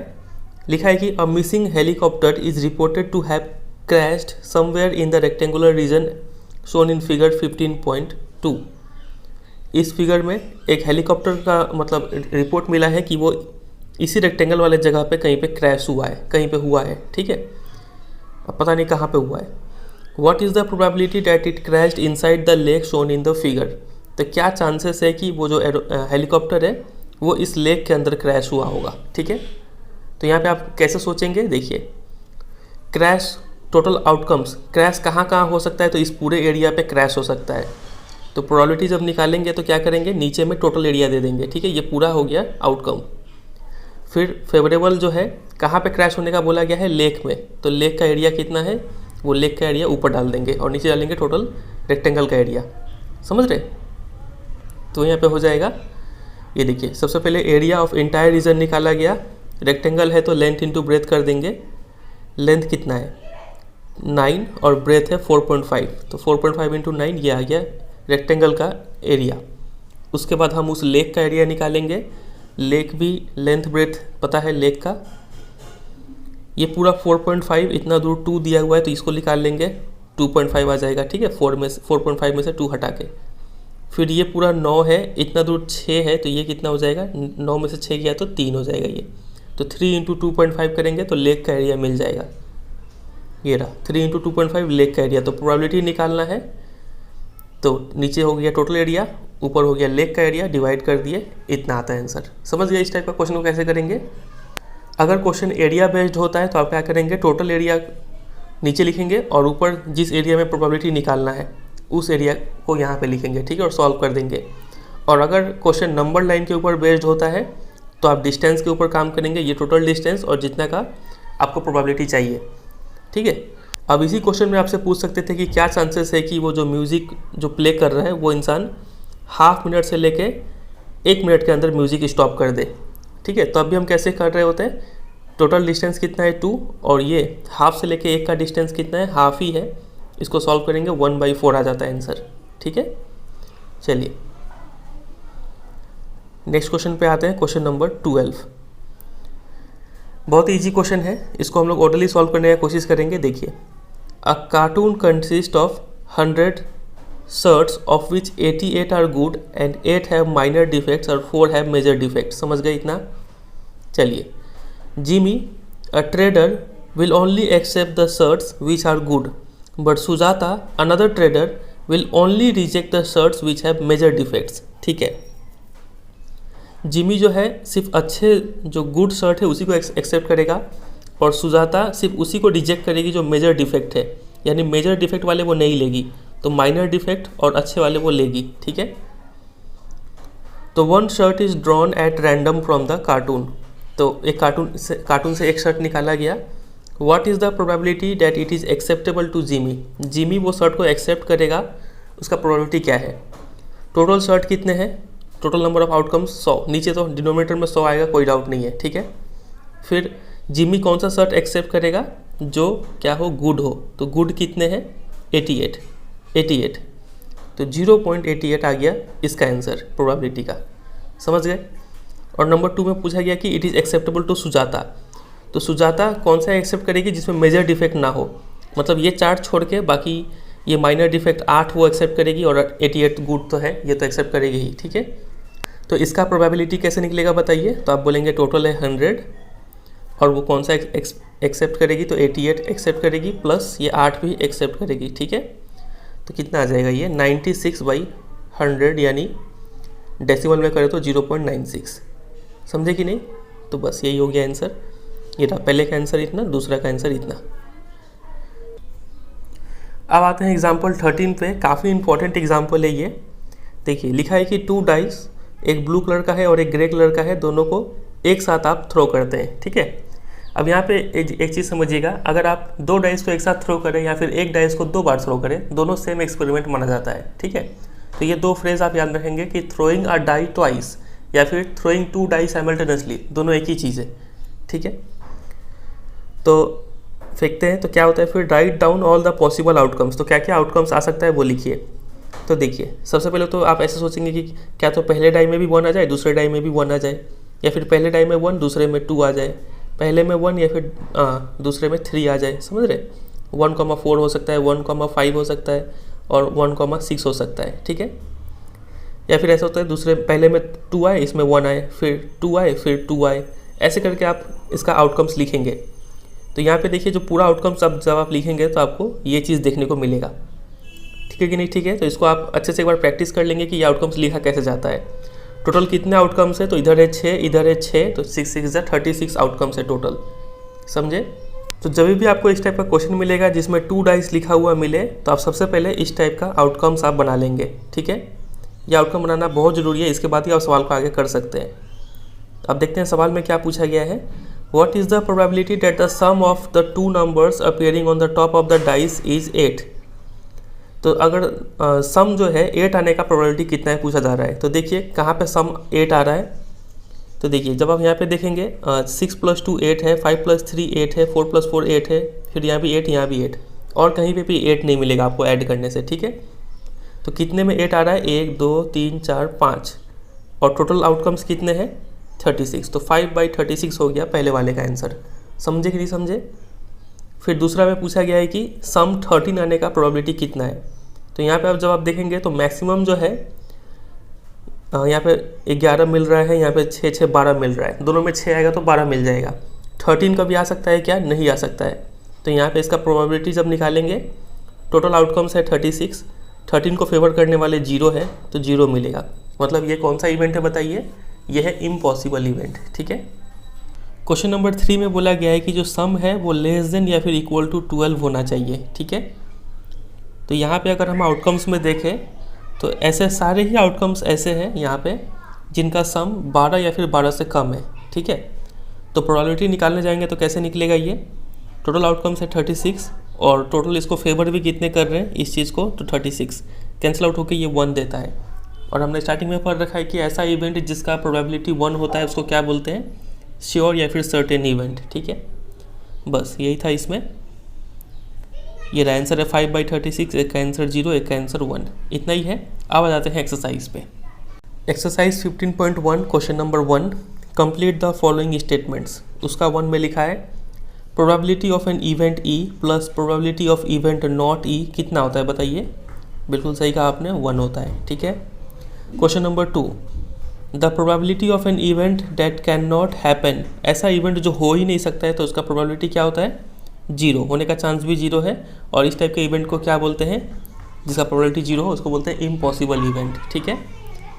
क्वेश्चन नंबर 3 में देखिए लिखा है the probability of an event that is certain to happen, जो होना ही है तो उसका चांस 1 होता है। ठीक है। और इस टाइप के इवेंट को श्योर या फिर सर्टेन इवेंट कहते हैं। ठीक है। Number 4, the sum of the probabilities of all the elementary event of an experiment is dash. सारा एलिमेंट्री इवेंट का प्रोबेबिलिटी का सम कितना होता है, 1 होता है। और 5 में लिखा है the probability of an event is greater than और equal to dash and less than और equal to. Probability of event का रेंज क्या होता है, हमने पढ़ रखा है कि ये 1 से छोटा होता है और 0 से बड़ा। ठीक है। 0 से बड़ा या फिर 0 के बराबर भी और 1 के इक्वल भी। तो ग्रेटर देन और इक्वल टू 0 और लेस देन और इक्वल टू 1। ठीक है। चलिए ये हो गया क्वेश्चन नंबर 1। 2 पे आते हैं। Which of the following experiment have equally likely outcomes, explain. किसका इक्वली लाइकली आउटकम है, हमने समझ रखा है इक्वली लाइकली आउटकम मतलब होने का चांस इक्वल है। ठीक है।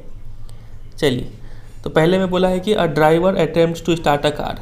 एक ड्राइवर गाड़ी स्टार्ट कर रहा है, the car starts or does not start. यहाँ पे 2 आउटकम है, कार क्या तो स्टार्ट होगा या फिर स्टार्ट नहीं होगा। अब आप ये अपने आप से सोचिए। ठीक है कि अगर आप मान लीजिए अपना बाइक या फिर अपना कार या फिर अपना साइकिल स्टार्ट करने जा रहे हैं तो मैक्सिमम टाइम क्या होता है, वो स्टार्ट हो जाता है कि नहीं। ज़्यादा चांस रहता है कि वो स्टार्ट हो जाए। तो यहाँ पे ये इक्वली लाइकली आउटकम नहीं है, कम चांस रहता है कि स्टार्ट नहीं होगा, कुछ खराबी हुआ तो, नहीं तो मैक्सिमम टाइम्स कार स्टार्ट हो जाता है। तो यहाँ पे इसका इक्वली लाइकली आउटकम नहीं है। ठीक है। नंबर 2 देखिए, a player attempts to shoot a basketball, she या फिर ही शूट्स और मिसेस द शॉट। एक प्लेयर जो है वो बास्केटबॉल को शूट करता है तो इसका 2 आउटकम है, क्या तो वो शूट करेगा या फिर नहीं करेगा। ठीक है। तो सोचिए क्या ये इक्वली लाइकली आउटकम है। आप किसी बॉल को मारने जा रहे हैं तो मैक्सिमम चांस है कि आप उस बॉल को हिट करेंगे ही, शूट करेंगे ही, कम ही चांस है कि उसको हिट ना करें। ठीक है। तो यहाँ पे भी ये दोनों इक्वली लाइकली आउटकम्स नहीं है। 3 देखिए, a trial is made to answer a true false question. ठीक है। The answer is right or wrong. एक ऐसा एक्सपेरिमेंट है जिसमें ट्रू फॉल्स क्वेश्चन पूछा जा रहा है, तो आंसर क्या तो ट्रू आ सकता है नहीं तो फॉल्स आ सकता है। तो ये इक्वली लाइकली आउटकम है कि नहीं, तो ये इक्वली लाइकली आउटकम है। ठीक है। बराबर चांस है, सवाल पर डिपेंड करेगा सवाल किस टाइप का है। सवाल का आंसर अगर ट्रू है तो आउटकम ट्रू आएगा और सवाल का आंसर अगर फॉल्स है तो आउटकम फॉल्स आएगा। यहाँ पे ये इक्वली लाइकली आउटकम है। नंबर 4 देखिए, a baby is born, is it is a boy और गर्ल। ये एक्सपेरिमेंट है और लड़का हुआ कि लड़की आउटकम है। बताइए क्या ये इक्वली लाइकली आउटकम है, तो आप बोलेंगे हाँ, क्योंकि यहाँ पे लड़का भी हो सकता है लड़की भी हो सकता है, किसी का एक तरफ ज़्यादा झुकाव है नहीं। ठीक है। तो ये इक्वली लाइकली आउटकम है। समझ गए इतना। आगे मूव करें क्वेश्चन नंबर 3 पे। Why is tossing a coin consider to be a fair way of deciding which team should get the ball at the beginning of a football game. तो football game से पहले toss किया जाता है, cricket game में भी पहले toss किया जाता है, तब डिसाइड किया जाता है कि कौन पहले खेल को शुरुआत करेगा। ठीक है। तो हम लोग क्यों कॉइन टॉस करके ये चीज़ डिसाइड करते हैं, क्योंकि जब कॉइन टॉस करते हैं ना तब ऐसा नहीं है कि हम किसी टीम को फेवर कर रहे हैं, इसका जो आउटकम्स है वो इक्वली लाइकली है। इसका मेन आंसर यही होगा कि आउटकम्स इक्वली लाइकली है, किसी भी टीम को चांस मिल सकता है पहले गेम स्टार्ट करने का। ठीक है। इसीलिए हम टॉसिंग अ कॉइन को चूज़ करते हैं।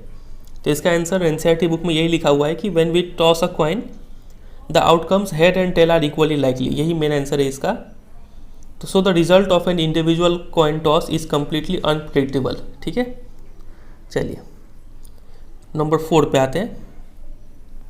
Which of the following can not be the probability of an event, कौन सा प्रोबेबिलिटी का वैल्यू नहीं हो सकता है। तो प्रोबेबिलिटी का वैल्यू जो है वो 0 से 1 के बीच में होना चाहिए। ठीक है, और परसेंटेज वाइज बात करें तो 1 हमेशा क्या रिप्रेजेंट करता है, 100% रिप्रेजेंट करता है, और 0 तो 0% रिप्रेजेंट करता है। ठीक है, परसेंटेज का रूप में बात करें तो 0% से लेकर 100% का बीच में होना चाहिए, और नंबर्स की बात करें तो 0 से 1 का बीच में होना चाहिए। 2/3 तो ये तो 0 से 1 के बीच में, क्योंकि इसको जब डिवाइड करेंगे तो कितना आएगा, अप्रॉक्स 0.66 आएगा, तो ये हो सकता है वैल्यू। -1.5 प्रोबेबिलिटी का वैल्यू कभी नेगेटिव नहीं होता है, नेगेटिव होने का मतलब 0 से भी छोटा हो गया, तो ये इसका वैल्यू नहीं हो सकता है। 15% तो इसके बीच में है, तो ये तो हो सकता है। 0.7 इसके बीच में है, तो ये भी हो सकता है। इसका आंसर हो जाएगा ऑप्शन नंबर बी। नंबर 5 देखिए, if probability of event E 0.05 दिया है, what is the probability of event not E. तो इसका तो सिंपल सा फॉर्मूला हमें पता है, probability of E plus probability of not E 1 होता है। यहाँ पे हमें नॉट ई का वैल्यू निकालना है, तो इसको हम उस साइड भेज दिए, सॉल्व करेंगे, इतना आएगा।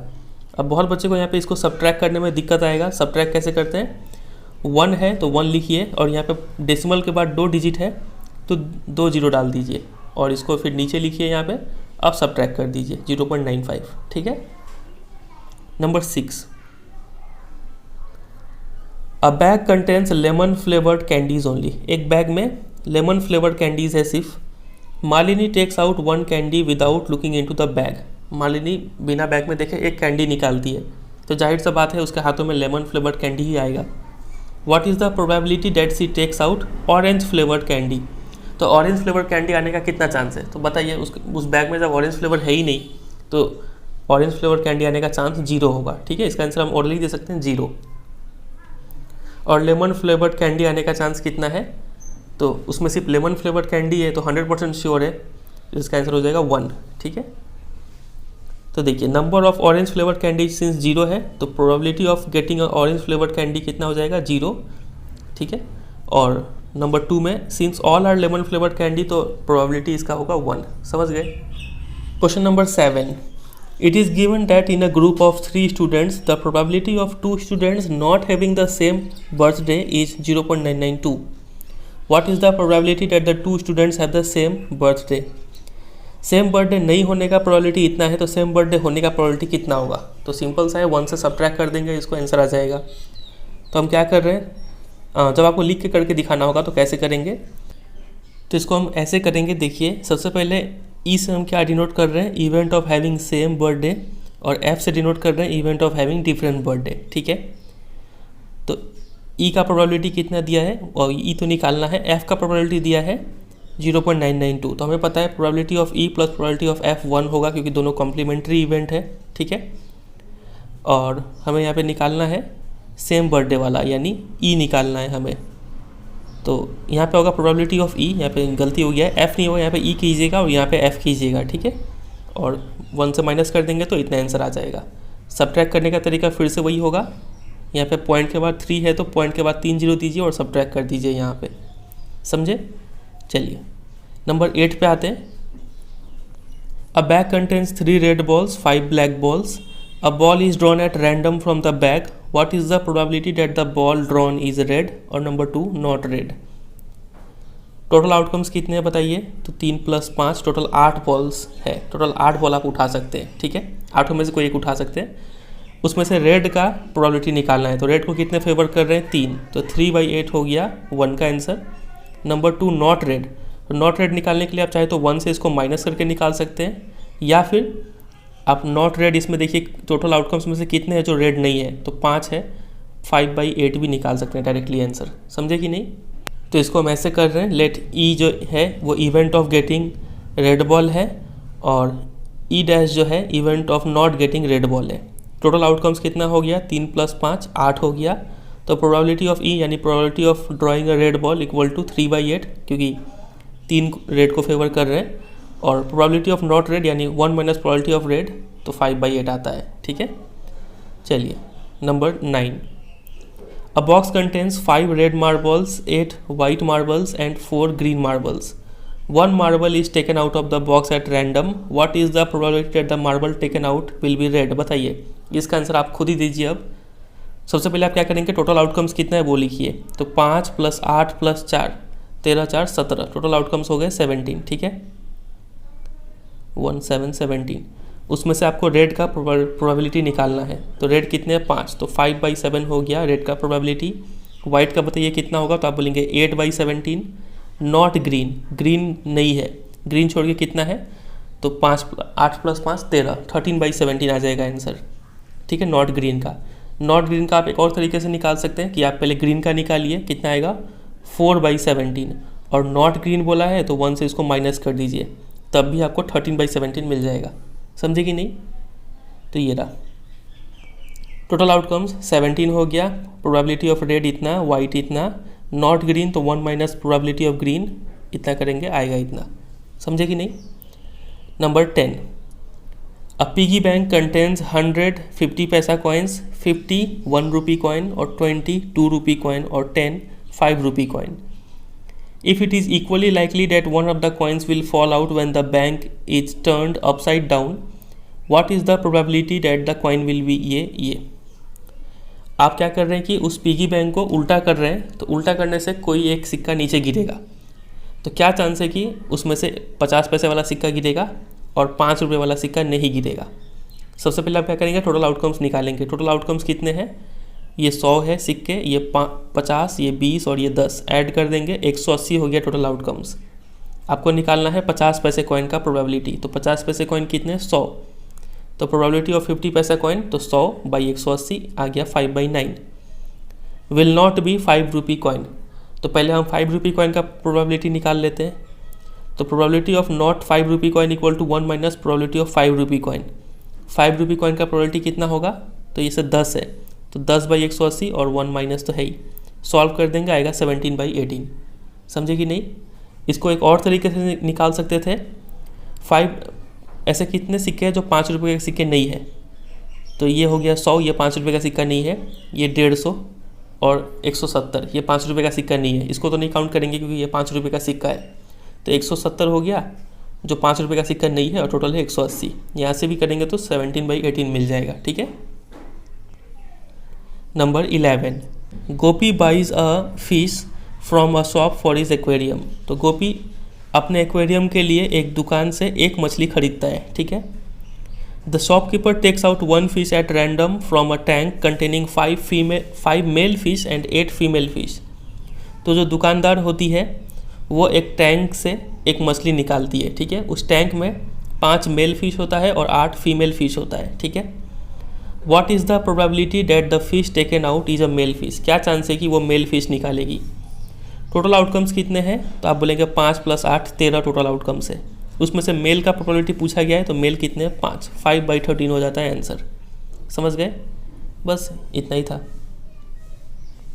फीमेल का पूछता तो 8/13 हो जाता। नंबर 12 पे आइए। A game of chance consist of spinning an arrow which comes to rest pointing at one of the numbers. ठीक है। एक गेम ऑफ चांस है, इसको घुमाएंगे तो ये जो सुई है किसी एक नंबर पर रेस्ट करेगा। ठीक है, एरो जो आपको दिख रहा है। And these are equally likely outcomes. ठीक है। What is the probability that it will point at 8। क्या चांस है कि वो सुई 8 पे आके रुकेगा। टोटल आउटकम्स कितना है, 8 है, और 8 कितना है, 1 है, तो 1/8 हो गया इसका प्रोबेबिलिटी। ठीक है। उसके बाद आपसे पूछा है कि क्या चांस है कि वो सुई ऑड नंबर पे आके रुकेगा। तो टोटल 8 है, इस 8 में से ऑड नंबर कितने हैं, तो 1 3 5 और 7, 4 है ऑड नंबर। सॉल्व कर देंगे तो आएगा 1/2। ठीक है। अ नंबर ग्रेटर देन 2। 8 में से ऐसे कितने नंबर हैं जो 2 से बड़े हैं, तो 1 2 3 4 5 6, 6/8 यानी 3/4। अ नंबर लेस देन 9। 9 से कम, टोटल 8 है, 8 में से ऐसे कितने जो 9 से कम है, तो सभी 9 से कम है, 8/8 यानी 1 आ जाएगा। ठीक है। चलिए नंबर 13 लिखा है कि a die is thrown once. Die को एक बार फेंक रहे हैं, 2 बार फेंकते तो फिर हमें वो बनाना पड़ जाता पूरा लंबा सा outcome. What is the probability of getting a prime number. Total outcomes क्या क्या है, 1 2 3 4 5 6 आ सकते हैं। ठीक है। मतलब टोटल नंबर ऑफ आउटकम्स कितना हो गया, 6। यहाँ पे प्राइम नंबर का प्रोबेबिलिटी पूछा है आने का। तो प्राइम नंबर कितने हैं, याद रखिएगा 1 तो ना ही प्राइम नंबर है ना ही कंपोजिट नंबर है, ठीक है। तो 1 काउंट नहीं करेंगे, 2 प्राइम नंबर है, 3 भी प्राइम नंबर है, 5 भी प्राइम नंबर है। तो प्रोबेबिलिटी ऑफ प्राइम नंबर आएगा 3, टोटल है 6, मतलब 1/2। A number lying between 2 and 6, 2 और 6 के बीच में कितना नंबर है? 3, तो इसका भी प्रोबेबिलिटी हो जाएगा 3/6 यानी 1/2। प्रोबेबिलिटी ऑफ ऑड नंबर, तो ऑड कितने हैं यहाँ पे? तो ये ऑड है, ये ऑड है, ये ऑड है, तो 3/6 फिर से आ गया 1/2। सबका आंसर है 1/2, ठीक है। नंबर 14 देखिए, ये कार्ड के ऊपर क्वेश्चन है। याद है आपको कार्ड जो बताए थे? लिखा है कि 1 card is drawn from a well सफल डेक ऑफ 52 कार्ड्स, इसमें से एक निकाल रहे हैं। Find the probability of getting a king of red colour, बताइए। टोटल कार्ड 52 है, उसमें से किंग ऑफ रेड कलर कितना है? तो 2 किंग हो जाएंगे, ठीक है, लाल रंग के, तो 1/26 आ जाएगा कैंसिल करने से। अब फेस कार्ड टोटल कितने होते हैं? 12 होते हैं, तो 12/52 यानी 3/13। नंबर 3 में बोला गया है रेड फेस कार्ड, यानी कितने हो जाएंगे ये? 6, यानी 6/52, 3/26। जैक ऑफ हार्ट्स में कितने जैक है? तो एक ही जैक होगा, तो 1/52, ठीक है। स्पेड, टोटल स्पेड कितने हैं? तो आप बोलेंगे 13, तो 13/52 आ गया 1/4। द क्वीन ऑफ डायमंड्स में कितने क्वीन है? तो एक ही क्वीन होता है, 1/52, ठीक है। चलिए, समझ में आ गया होगा। इसके लिए आपको कार्ड वाला अच्छे से याद होना चाहिए, तभी आप ये सवाल को इतना जल्दी कर पाएंगे। नंबर 15 पे आते हैं। 5 कार्ड्स आपके पास है, ठीक है। एक है 10, मतलब ऐसा कार्ड जिस पर 10 लिखा हुआ है। फिर आपके पास एक जैक है, एक क्वीन है, एक किंग है और एक एस है, ठीक है, डायमंड का। आर वेल सफल्ड, ठीक है, अच्छे से मिलाए इसको, with their face downward. 1 card is then picked at random, फिर एक कार्ड उठाते हैं। What is the probability that the card is the queen, क्या चांस है कि आप उस क्वीन को उठाएंगे। टोटल आउटकम्स कितने? टोटल कार्ड अब तो आपके पास 5 ही है, 5 में से क्वीन कितना है? तो एक ही क्वीन है यहाँ पे, तो 1/5 हो जाएगा इसका आंसर, ठीक है।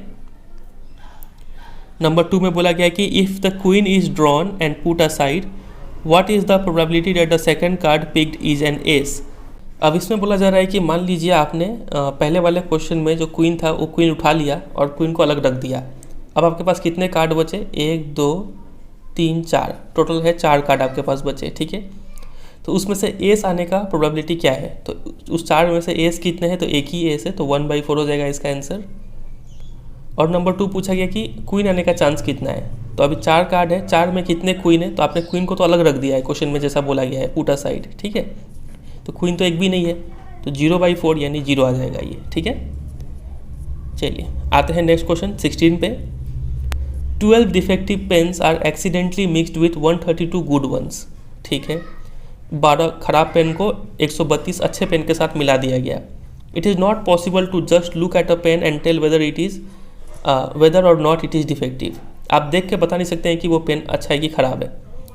1 pen is taken out at random from this lot, तो इसमें से एक पेन आप उठाते हैं। Determine the probability that the pen taken out is good one, तो अच्छा पेन उठाने का चांस कितना है। टोटल पेन कितना है? तो आप बोलेंगे 12 + 32 144।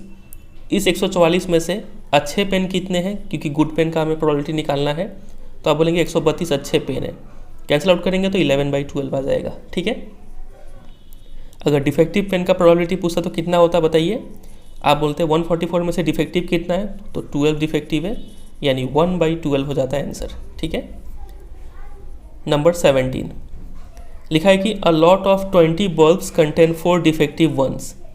टोटल आपके पास 20 बल्ब है, उसमें से 4 खराब है। एक बल्ब आप उठाते हैं random from the lot. What is the probability that this bulb is defective, defective होने का चांस कितना है। टोटल है 20 बल्ब, इस 20 में से डिफेक्टिव कितने हैं? 4, तो प्रोबेबिलिटी हो जाएगा 4/20 यानी 1/5, ठीक है। Number 2 suppose the bulb drawn in 1 is not defective. मान लीजिए आपने जो 1 में बल्ब उठाया वो डिफेक्टिव नहीं था और उसको आपने रिप्लेस भी नहीं किया, मतलब वो बॉल को आपने हटा दिया, ठीक है, वापस इस लॉट में नहीं डाला। तो अब आपके पास कितने बॉल है? 19 है कि नहीं।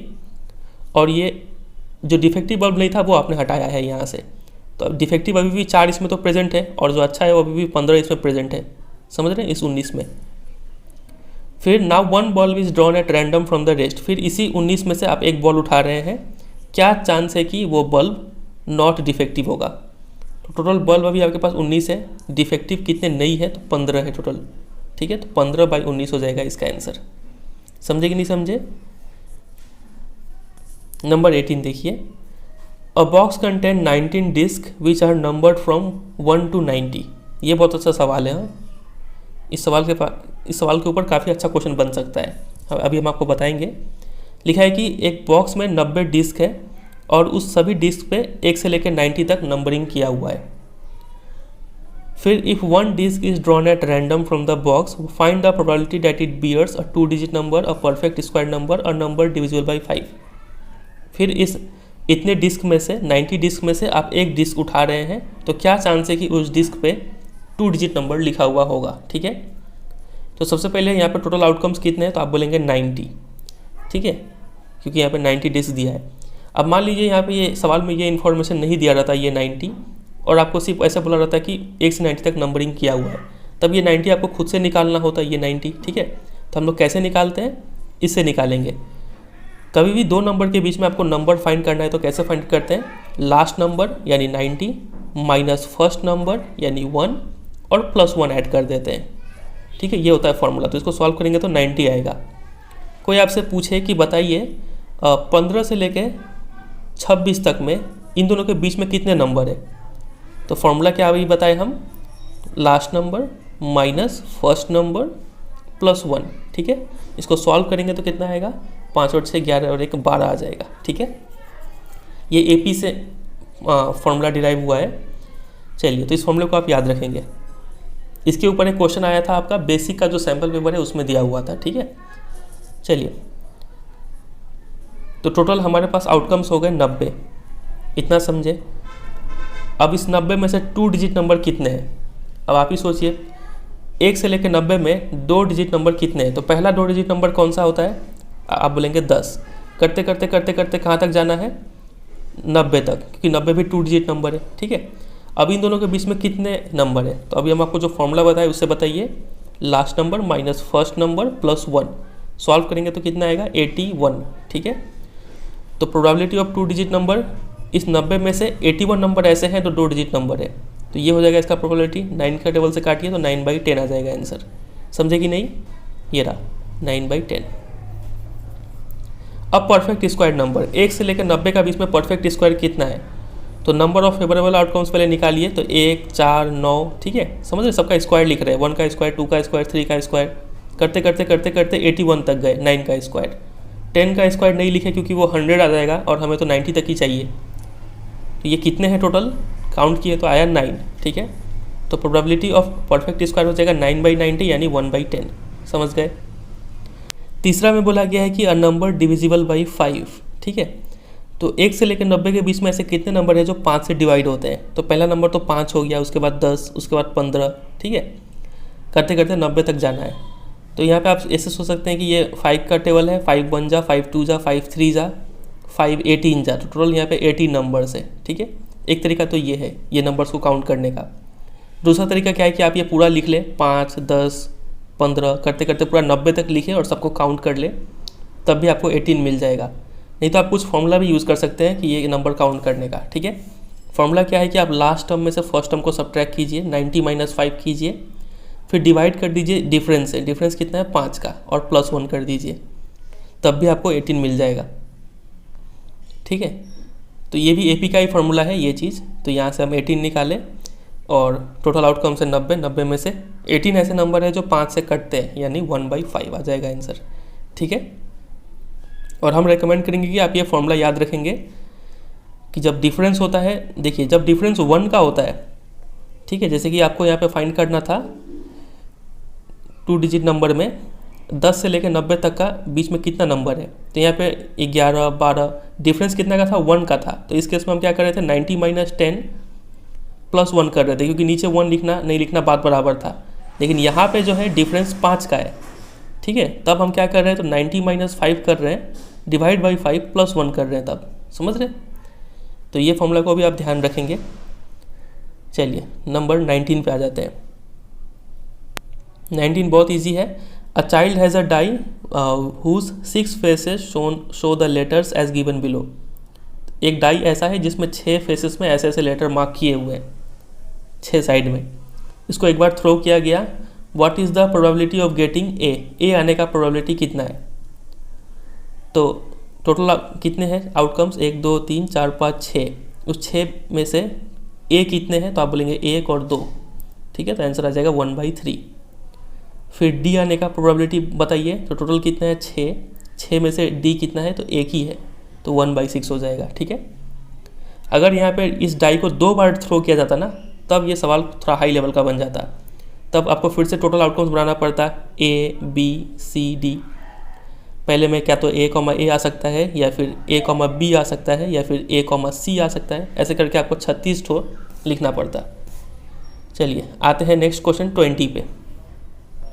ये स्टार मार्क वाला क्वेश्चन है, समझ गए, मतलब यहाँ पे हम नंबर ऑफ आउटकम्स को ऐसे काउंट नहीं कर सकते हैं। लिखा है कि suppose you drop a die at random on a rectangular region shown in figure इतना। ये रेक्टेंगुलर रीजन है, इस पर आप एक डाई थ्रो करते हैं, ठीक है। What is the probability that it will land inside the circle with diameter 1 metre. क्या चांस है कि वो डाई इस सर्कल के अंदर आके रुकेगा। तो टोटल नीचे क्या चाहिए, टोटल नंबर ऑफ आउटकम्स, यानी टोटल एरिया कितना है यहाँ पे, इस एरिया पे वो रुक सकता है, यानी 3 2 6 हो गया, ठीक है, टोटल एरिया। फिर हमें चाहिए इस सर्कल में रुकने का प्रोबेबिलिटी, तो सर्कल का एरिया निकालेंगे। Area of circle πr², pi diameter 1 है तो रेडियस 1/2, यानी π/4 हो गया इसका एरिया। तो probability that die will land inside a circle equal to area of circle by area of rectangle. Solve कर दिए, π/24। समझ में आया ये क्वेश्चन, इजी था। नंबर 21 देखिए, a lot consist of 144 ball pens of which 20 are defective and others are good, ठीक है। 144 टोटल बॉल पेन है, इसमें से 20 बॉल डिफेक्टिव है, बाकी बचे हुए गुड है। तो गुड कितने हो गए, 144 में से 20 हटाइए तो 124 पेन अच्छे हैं, ठीक है। Noori will buy a pen if it is good but will not buy if it is defective. तो अगर पेन अच्छा हुआ तो नूरी खरीदेगी, खराब हुआ तो नहीं खरीदेगी। The shopkeeper draws 1 pen at random. एक पेन निकालता है दुकान वाला और उसको दे देता है। क्या चांस है कि वो उस पेन को खरीदेगी, ठीक है। टोटल पेन कितने हैं, 144। वो पेन तभी खरीदेगी जब वो पेन अच्छा होगा, तो अच्छे पेन कितने हैं इसमें से, 124, ठीक है। तो उसका खरीदने का चांस इतना है। सॉल्व कर देंगे तो 31/36 आ जाएगा, समझे। और सी विल नॉट बाई का प्रोबेबिलिटी निकालने के लिए 1 से इसको सब्ट्रैक्ट कर दीजिए, तो आ जाएगा 5/36। ईजी है, ज़्यादा एक्सप्लेन करने का है नहीं यहाँ पे। क्वेश्चन नंबर 22 देखिए, लिखा है कि रेफर टू एग्जाम्पल 13। एग्जाम्पल 13 मतलब वही जिसमें 2 डाई थ्रो किया जाता है, ठीक है। और उसको देख के कंप्लीट कीजिए इस टेबल को। लिखा हुआ है कि इवेंट है सम ऑन 2 डाइस। तो बोला गया है कि तो देखिए जब 2 डाई थ्रो करेंगे तो ऐसा कुछ आउटकम मिलेगा, ठीक है। जब भी 2 डाई का बात आता है तो हम ये आउटकम लिख लेते हैं। तो सम जो है वो 2 आने का प्रोबेबिलिटी कितना है वो पूछा जा रहा है। तो सम इसी में 2 आ रहा है, ठीक है, 1 + 1 2। आउट ऑफ कितना टोटल है 36 में से सिर्फ एक ही ऐसा आउटकम है जो सम 2 दे रहा है, ठीक है। तो ये हो गया प्रोबेबिलिटी सम 2 आने का, ठीक है। तो वो पहले से करके रखा हुआ है। आपको ये फिल करना है 3 आने का प्रोबेबिलिटी कितना है। तो ढूंढिए कहाँ कहाँ पर ऐड करने से 3 आ रहा है। यहाँ पे ऐड करेंगे तो 3 आएगा, यहाँ पे ऐड करेंगे तो 3 आएगा, बाकी ये 4 आएगा सब, ठीक है। तो सिर्फ 2 ही है जिसमें 3 आता है। तो 2 आउट ऑफ 36 यानी 1/18 आ रहा होगा इसका आंसर। तो यहाँ पे हम लिखेंगे 1/18। उसी तरीके से 4 का देखना है कहाँ पे है और इसको फिल करना है, ठीक है। तो उम्मीद करते हैं आप ये पूरा कर लेंगे। चलिए क्वेश्चन नंबर 2 देखिए, a student argues that there are 11 possible outcomes. ये सब है, इसको 11 पॉसिबल आउटकम्स बोला गया है, ठीक है। Therefore each of them has a probability 1/11। Do you agree with this statement, justify your answer. एक बच्चा है, काफ़ी नादान सा बच्चा, वो बोलता है कि सिंस यहाँ पे 11 आउटकम्स है, ये रहा 2 3 4 ऐसे करते करते 12 तक गया है, तो ये टोटल 11 आउटकम्स है। तो हर एक का आने का प्रोबेबिलिटी, सम 2 आने का प्रोबेबिलिटी 1/11 हो गया, 3 आने का प्रोबेबिलिटी 1/11 हो गया। मतलब ये बच्चा क्या सोच के यहाँ पे निकाल दिया है, वो सिंपली क्या किया है कि यहाँ पे गिना है कितना है 11 आउटकम से टोटल 2 का प्रोबेबिलिटी निकालना है। तो वो क्या किया है कि यहाँ पे कितना 2 है, एक ही 2 है, तो 2 आने का प्रोबेबिलिटी 1/11 हो गया। उसी तरीके से अगर उसको 3 का प्रोबेबिलिटी निकालना है तो वो क्या किया होगा, टोटल 11 है इसमें से 3 कितना है, एक ही 3 है, तो यहाँ पे 1 डाल दिया होगा, ठीक है। तो इस लॉजिक के साथ वो बोल रहा है कि सबका प्रोबेबिलिटी 1/11 होगा। तो क्या वो सही बोल रहा है?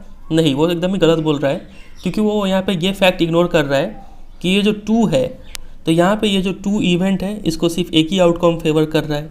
ये जो 3 है इसको 2 आउटकम फेवर कर रहे हैं, 4 को 3 आउटकम फेवर कर रहे हैं, मतलब सभी इक्वली लाइकली नहीं है। समझ रहे हैं? इसका प्रोबेबिलिटी काफ़ी कम है, इसका प्रोबेबिलिटी देखिए इसके कंपैरिजन में ज़्यादा है। तो यहाँ पे सभी का जो प्रोबेबिलिटी है वो 1/11 नहीं हो सकता है।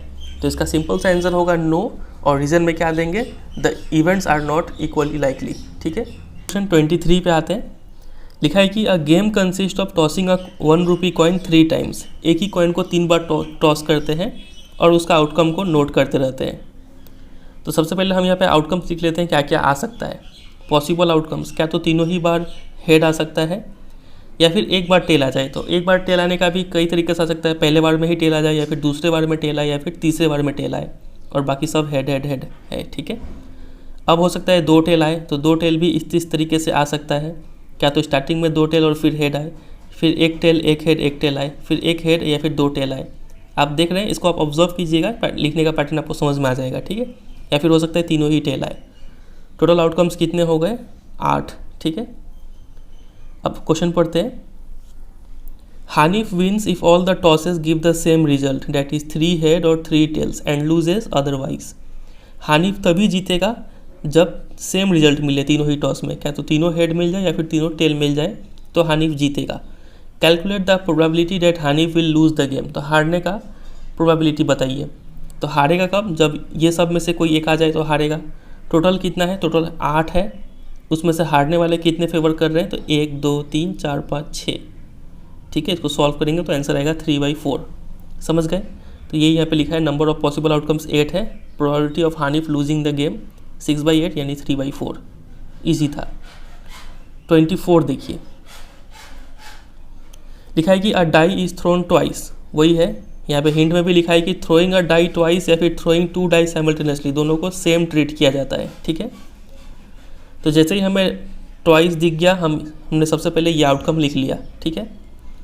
What is the probability that 5 will not come up इधर टाइम।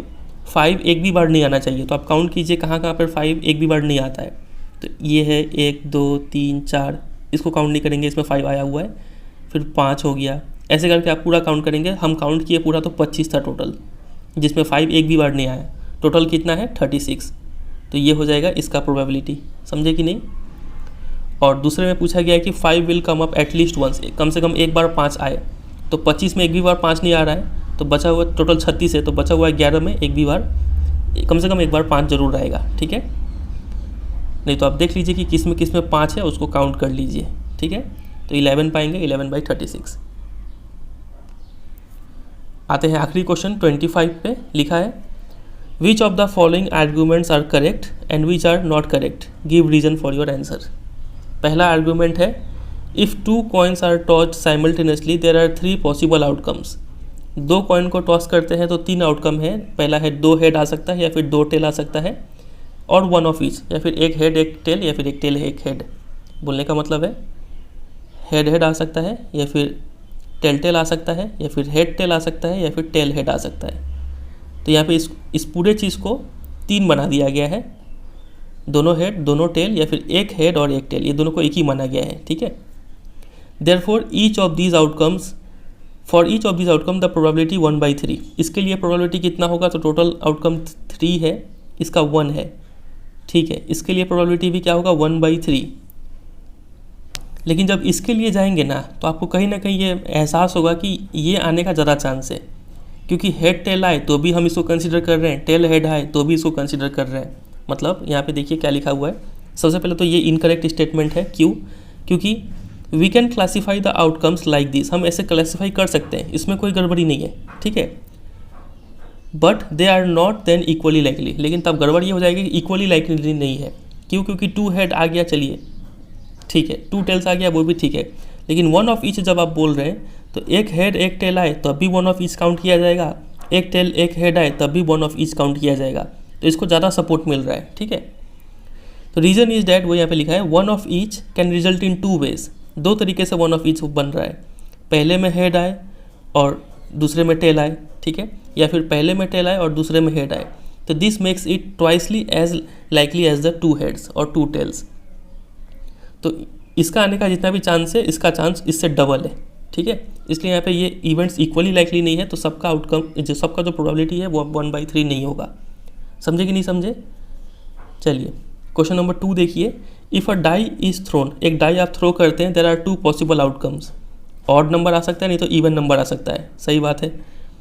तो probability of getting odd number 1/2। अब सोचिए, ऑड नंबर का प्रोबेबिलिटी 1/2 होगा, बिल्कुल होगा। इवन का भी प्रोबेबिलिटी 1/2। यहाँ पे जो दोनों आउटकम है, ऑड नंबर और इवन नंबर, दोनों इक्वली लाइकली है, ठीक है। ऑड नंबर 3 होते हैं, टोटल 6, 1/2 आएगा। इवन नंबर भी 3 होते हैं, टोटल है 6, ये भी 1/2 आएगा। लेकिन यहाँ पे क्या हो रहा था, 2 हेड देख रहे थे, तो 2 हेड आने का 1/3, 2 टेल आने का भी 1/3। लेकिन 1 ऑफ ईच बोलने का मतलब जब देख रहे हैं तो 2 तरीके से 1 ऑफ ईच हो रहा था, ठीक है। इसलिए वो वहाँ पे इवेंट्स इक्वली लाइकली नहीं हो रहा था। तो ये है आंसर इसका। बस यही है टोटल 25 क्वेश्चंस। उम्मीद करते हैं आपको समझ में आ गया होगा। बस जैसे जैसे समझाए हैं वैसे वैसे प्रैक्टिस करते जाइए। आप देख ही रहे थे कि किस रफ्तार में एक्सरसाइज सॉल्व हुआ है। ज़्यादातर क्वेश्चंस हम लोग ऑर्डरली सॉल्व कर पा रहे थे, ठीक है। चलिए फिर तो एक बार अच्छे से प्रैक्टिस कर लीजिए। कोई अगर कन्फ्यूजन या फिर डाउट रहता है तो कमेंट सेक्शन में आप पूछ सकते हैं, आपको वहाँ पर रिप्लाई मिल जाएगा, ठीक है। चलिए फिर, तो वीडियो अच्छा लगा तो वीडियो को जरूर एक लाइक कीजिएगा, दोस्तों के साथ शेयर कीजिएगा, और अगर आप चैनल पर नए हैं तो चैनल को जरूर सब्सक्राइब कीजिए। प्लेलिस्ट सेक्शन विजिट कीजिए, वहाँ पे देखिए कौन से वीडियोस अपलोडेड है, आपको जरूर हेल्प मिलेगा, ठीक है। चलिए एंड करते हैं, मिलते हैं बहुत जल्द किसी और वीडियो में। तब तक के लिए goodbye and take care.